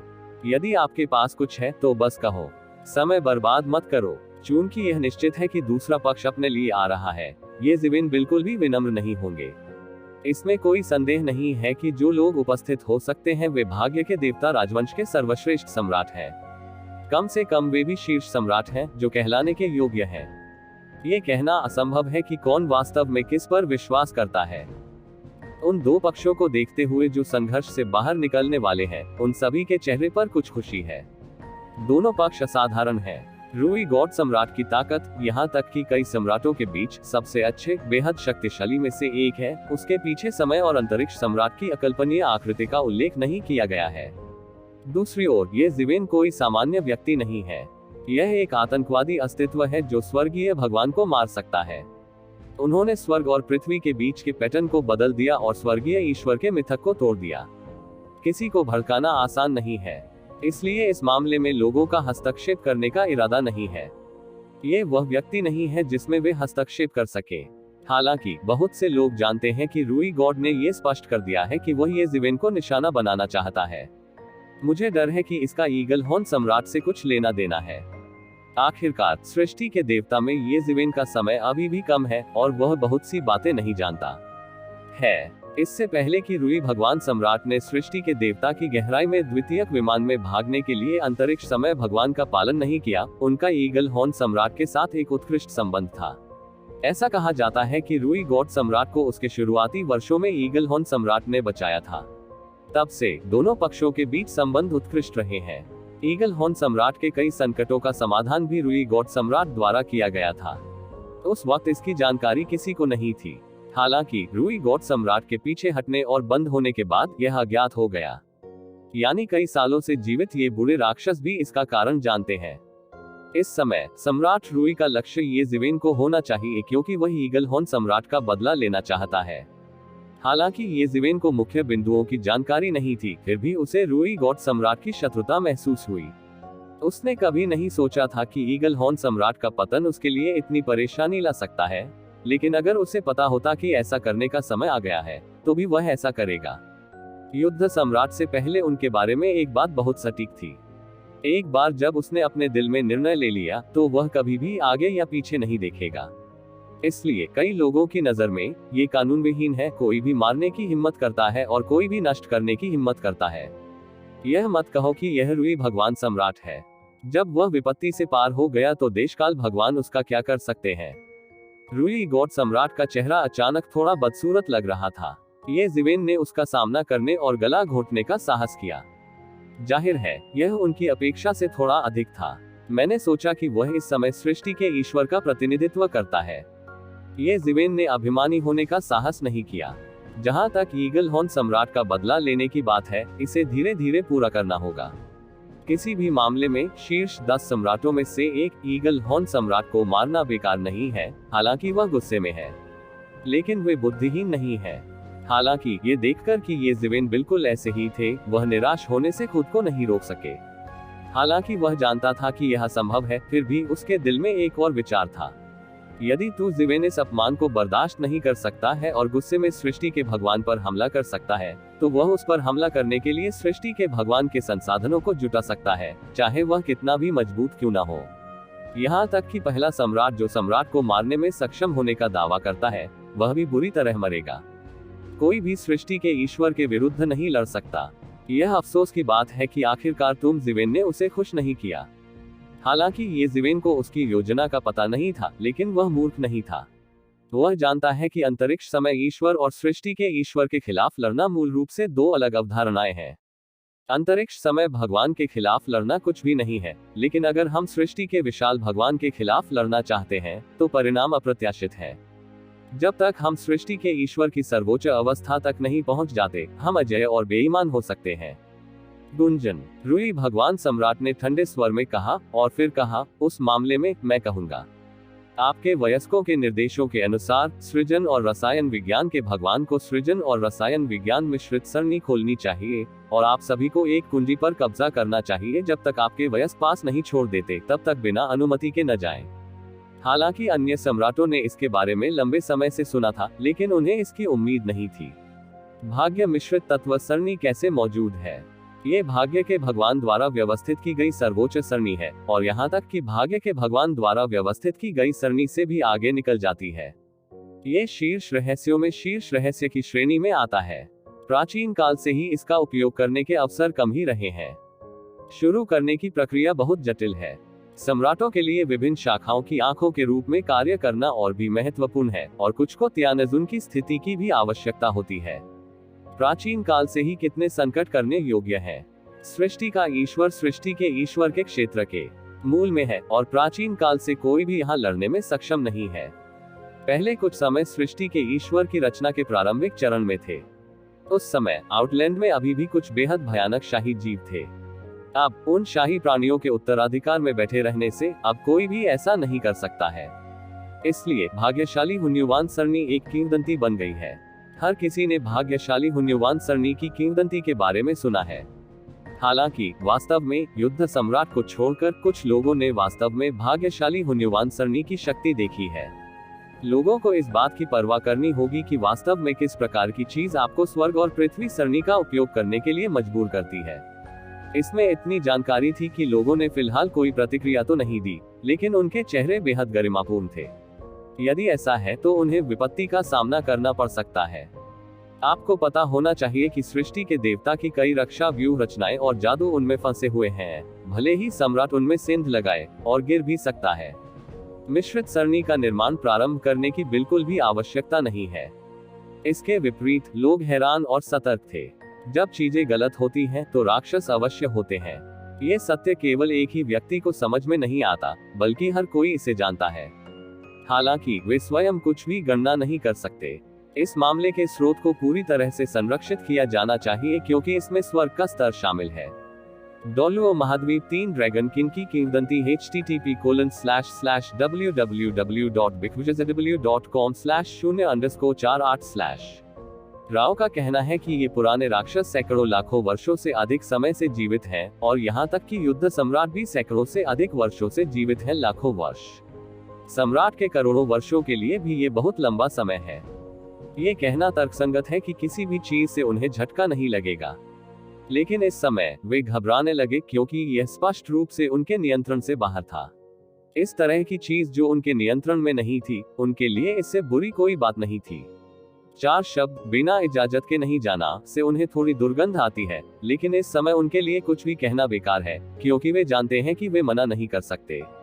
इन वर्षों में सृष्टि के ईश्वर और कई अभ्यास संसाधनों पर भरोसा करके उन्हें बहुत लाभ हुआ है, जिनके बारे में सामान्य लोग सोच भी नहीं सकते।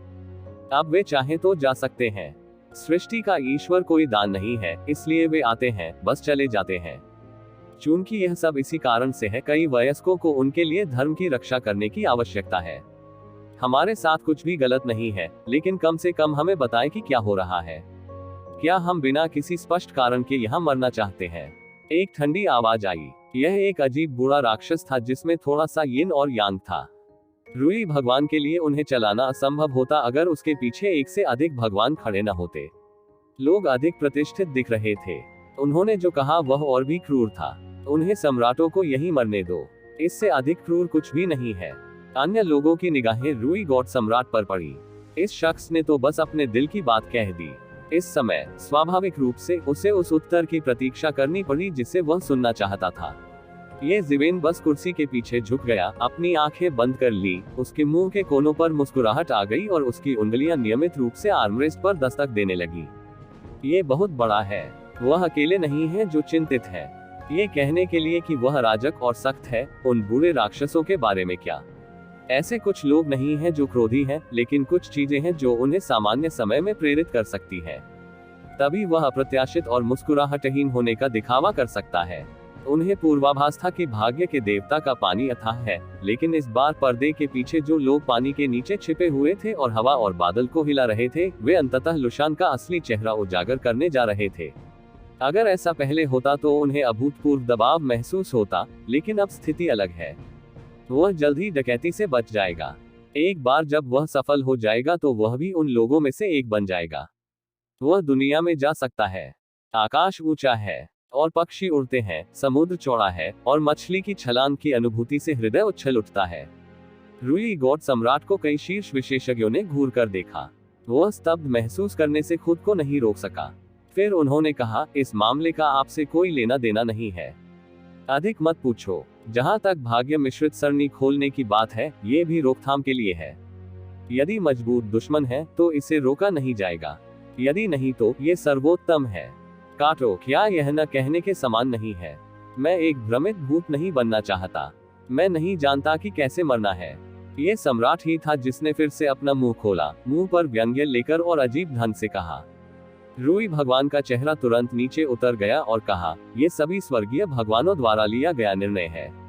यह आपको कहना है। यदि आपके कोई प्रश्न है तो रीति रिवाज छोड़ने के बाद अपने आप से पूछें। आप सभी आदेशों का पालन करें। अब से पर सृष्टि के ईश्वर ने सृष्टि और सृष्टि मिश्रित सरनी को खोल दिया है, और जब तक आप रीति रिवाज नहीं छोड़ते तब तक किसी भी कार्मिक को अंदर और बाहर जाने की अनुमति नहीं है। अगर हमें काम करना है तो हम क्या करेंगे? हम बिल्कुल भी बाहर नहीं रह सकते। हाँ, क्या हम सब यही फंस गए हैं? क्या तमाशा चल रहा है? अनेक सम्राटों ने असंतोष पूर्वक कहा। महामहिम को सीमा शुल्क छोड़े हुए अभी कुछ ही वर्ष हुए हैं। कुछ वर्षों में आप कितने आधिकारिक मामले संभाल सकते हैं? ऐसा मत सोचिए कि मुझे नहीं पता। इसमें कोई संदेह नहीं है। अधिक बात न करें। सम्राट रूई ने तुरंत कीलें काट दी और रेलवे को काट दिया। उसकी नजरें हर किसी पर टिक गईं, खासकर जब उसने ये जिवेन की ओर देखा तो उसकी आंखें थोड़ी खराब थी। हालांकि ये जिवेन ने अपनी आंखें बंद कर ली, फिर भी वह महसूस कर सकता था कि रूई की आंखें खुद पर पड़ी और उसके मुंह के कोनों पर एक व्यंग्य भड़क उठा। ऐसा लगता था कि रूई के पास उतना अधिकार नहीं था जितना उसने शुरू में सोचा था। युद्ध सम्राट की ताकत और पुरानी योग्यताओं के साथ, मैं ये कहने की हिम्मत नहीं करता कि वह एक हाथ से आकाश को कवर कर सकता है। रूई भगवान सम्राट का उल्लेख नहीं है। यह अनुमान लगाया गया है कि वह पुकार सुनेगा, अधिकतर अपने पीछे अंतरिक्ष समय भगवान की खातिर। लेकिन दूसरे डरते हैं, वह नहीं डरता। यदि रूई भगवान उसकी गणना करने का साहस करते हैं तो वह दूसरे पक्ष को उसकी ताकत बता देंगे। बेशक आपके निर्देशों पर मेरी कोई राय नहीं है, लेकिन अगर आप वास्तव में समग्र स्थिति की अध्यक्षता करना चाहते हैं तो मुझे लगता है कि युद्ध के सम्राट से अधिक उपयुक्त व्यक्ति कोई नहीं है। चाहे वह ताकत हो या योग्यता, कोई फर्क नहीं पड़ता। क्या तुम्हें लगता है? रूई गॉड की नजर हमेशा ये जिवेन पर रहती थी। उसने आखिरकार अपनी आंखें खोली, अपना सिर घुमाया, उनकी ओर देखा और कहा। रूई की आंखें अचानक तेज हो गईं, जैसे दो स्टील के चाकू हो। यह अफसोस की बात है कि वो ये जिवेन का सामना कर रहा था। उन्हें इस कातिलाना लुक का कुछ भी एहसास नहीं हुआ। मैंने यही कहा था, अगर सम्राट जान आगे आए तो मुझे यकीन हो जाएगा। मैं कैसे कह सकता हूँ कि वह बुजुर्ग है जिसने भाग्य के सम्राट का अनुसरण किया है। ऐसे कई लोग हैं जो रूई भगवान सम्राट के अहंकार से नाखुश हैं, और उन्होंने तुरंत कहा। हालांकि वे ये जिवेन को भी नापसंद कर सकते हैं। इस समय रूई गॉड सम्राट ही वह है जो उन्हें सबसे ज्यादा नापसंद करते हैं। डुलुओ महाद्वीप 3 ड्रैगन किंग की किंवदंती http://www.bigwizardw.com/0_48/ सम्राट जान के चेहरे पर एक अजीब मुस्कान दिखाई दी। वह जानता था कि ये जिवेन रूई भगवान को निशाना बना रहा था, लेकिन उसने उसे ढाल के रूप में लिया। हालांकि वह बस थोड़ा कुटिलता से मुस्कुराया और तुरंत अपना उदासीन रूप वापस पा लिया। जैसा कि ये शिवेन ने कहा, भले ही वह परिवार का स्वामी था, वह स्वर्ग के अधीन योग्य था। कम बकवास। सम्राट रूई एक पल के लिए भी बोल नहीं सके। क्योंकि युद्ध सम्राट की शक्ति उससे कमतर नहीं होती और उसकी योग्यता उससे कहीं अधिक श्रेष्ठ होती है। हम यह नहीं कह सकते कि उसके पीछे कोई भगवान खड़ा है, ये तो आप जान सकते हैं। यदि आप वास्तव में ये कहना चाहते हैं तो आप वास्तव में अपना वयस्क खो देंगे। बैठक में खलल डालने की कोशिश मत करो, नहीं तो मैं असभ्य हो जाऊंगा। रूई गॉड ने येज़िवेन को उदासीनता से देखा और उसे टुकड़ों में तोड़ देना चाहता था। आपका स्वागत है, मैं देखना चाहूंगा कि आप कैसे विनम्र हो सकते हैं। येज़िवेन सीधा हो गया। उसने अपने चेहरे पर कुछ असभ्य भाव लाते हुए अपने हाथ रेलिंग पर रख दिए। सीट के नीचे का तख्त भी एकदम ऊपर उठ गया। अप्रत्याशित रूप से ये रूई गॉड सम्राट से ऊंची पंक्ति थी जो उसे कृपालु और नजरअंदाज करती थी। रूई भगवान तुरंत क्रोधित हो गए।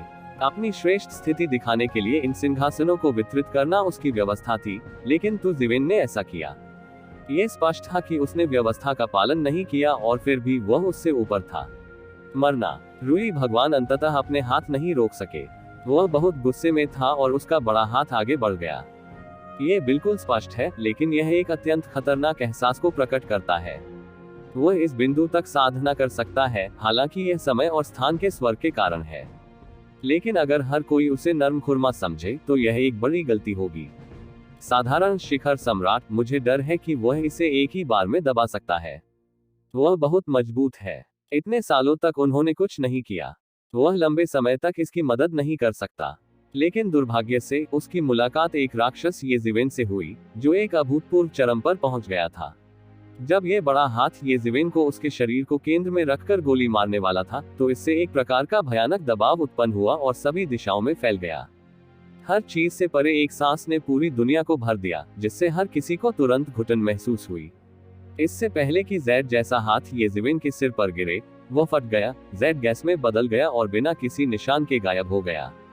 येज़िवेन नहीं हिली। उसके चेहरे पर बस एक अजीब सी मुस्कान थी। जाहिर है, अभी का हमला उसके लिए कोई मायने नहीं रखता था।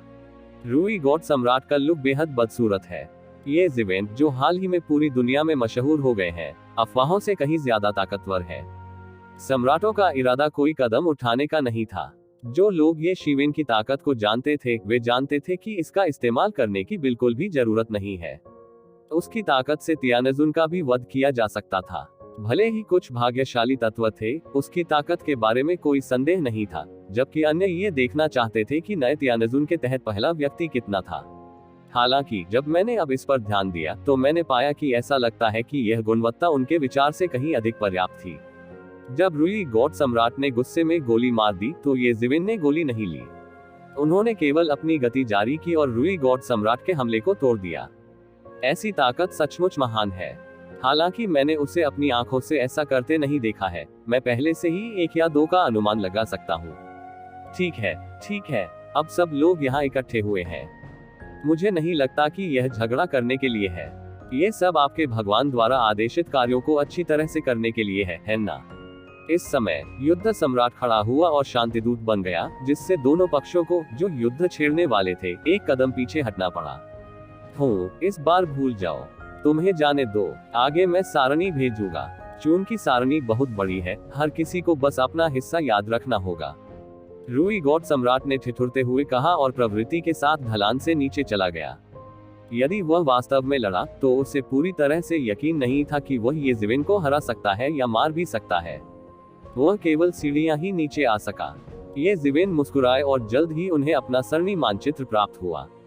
यदि रूई गॉड ने उसे सरणी मानचित्र नहीं दिया था तो उसका मतलब बस यही था, वह सृष्टि के परमेश्वर की रक्षा नहीं करना चाहता था, खासकर जब वह आपदा से बचने वाला था। इस समय उसे ऐसा हाथ देने से निस्संदेह उसे रोका गया। यदि उसे आपदा से गुजरने तक इंतजार करना पड़ता तो कौन उसे कुछ करने दे सकता था? दुर्भाग्य से रूई ने उसे वह नहीं करने दिया जो वह चाहता था। उन्होंने फिर भी सरणी वितरित की।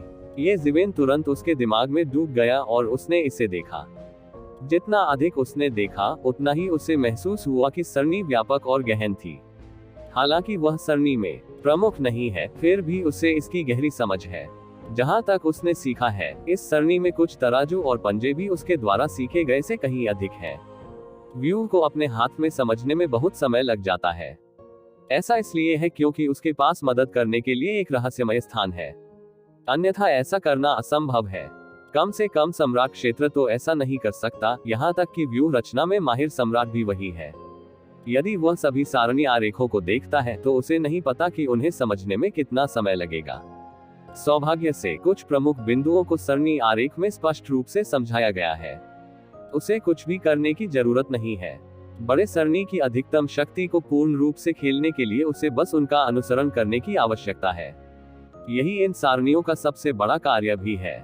हर किसी को बड़े सरणी के एक हिस्से को नियंत्रित करना चाहिए। एक साथ ये संपूर्ण भाग्य मिश्रित सरणी है।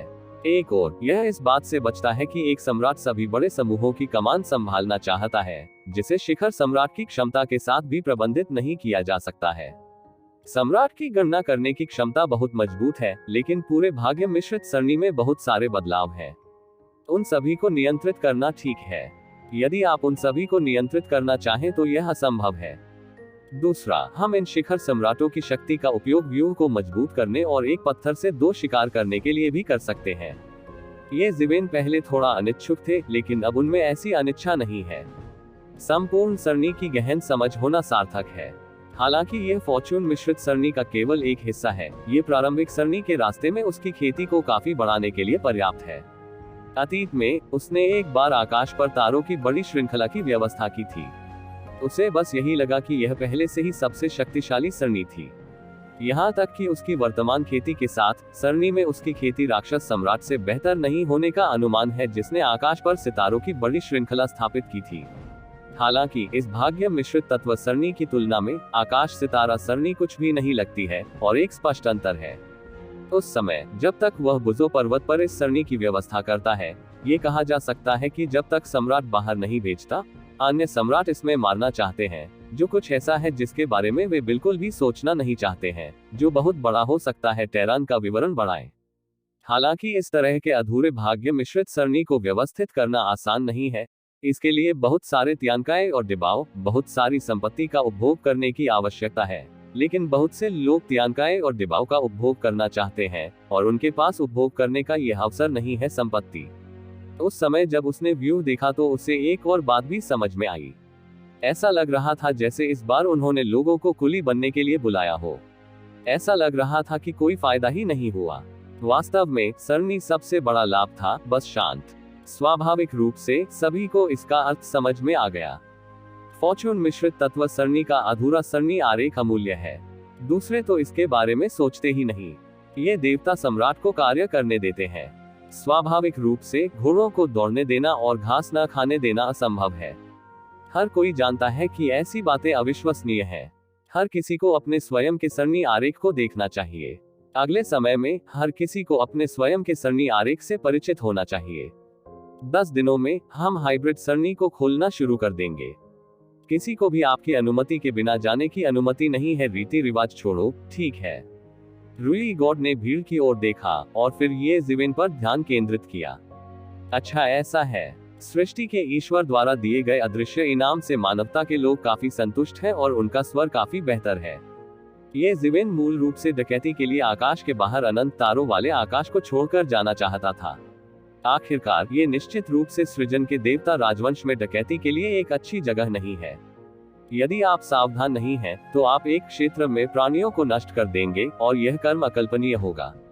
लेकिन अब हम केवल खुद को रोक सकते हैं और यहाँ कुछ घटित होने तक इंतजार कर सकते हैं। ऐसे में चलो ब्रेकअप कर ले। मैं तुम्हें 10 दिन में बता दूंगा। रूई गॉड सम्राट ने थोड़ा सिर हिलाया और कहा। जैसे ही उसकी आवाज गिरी, उसके सामने बैठे सम्राटों की आकृतियां एक के बाद एक गायब हो गई। टेरान सम्राट वू, रूई गॉड सम्राट ने ठंडे स्वर में कहा। उसकी आंखें ठंडी रोशनी से चमक उठी और उसके हाथों ने सिंहासन के आर्मरेस्ट को पूरी तरह से कुचल दिया।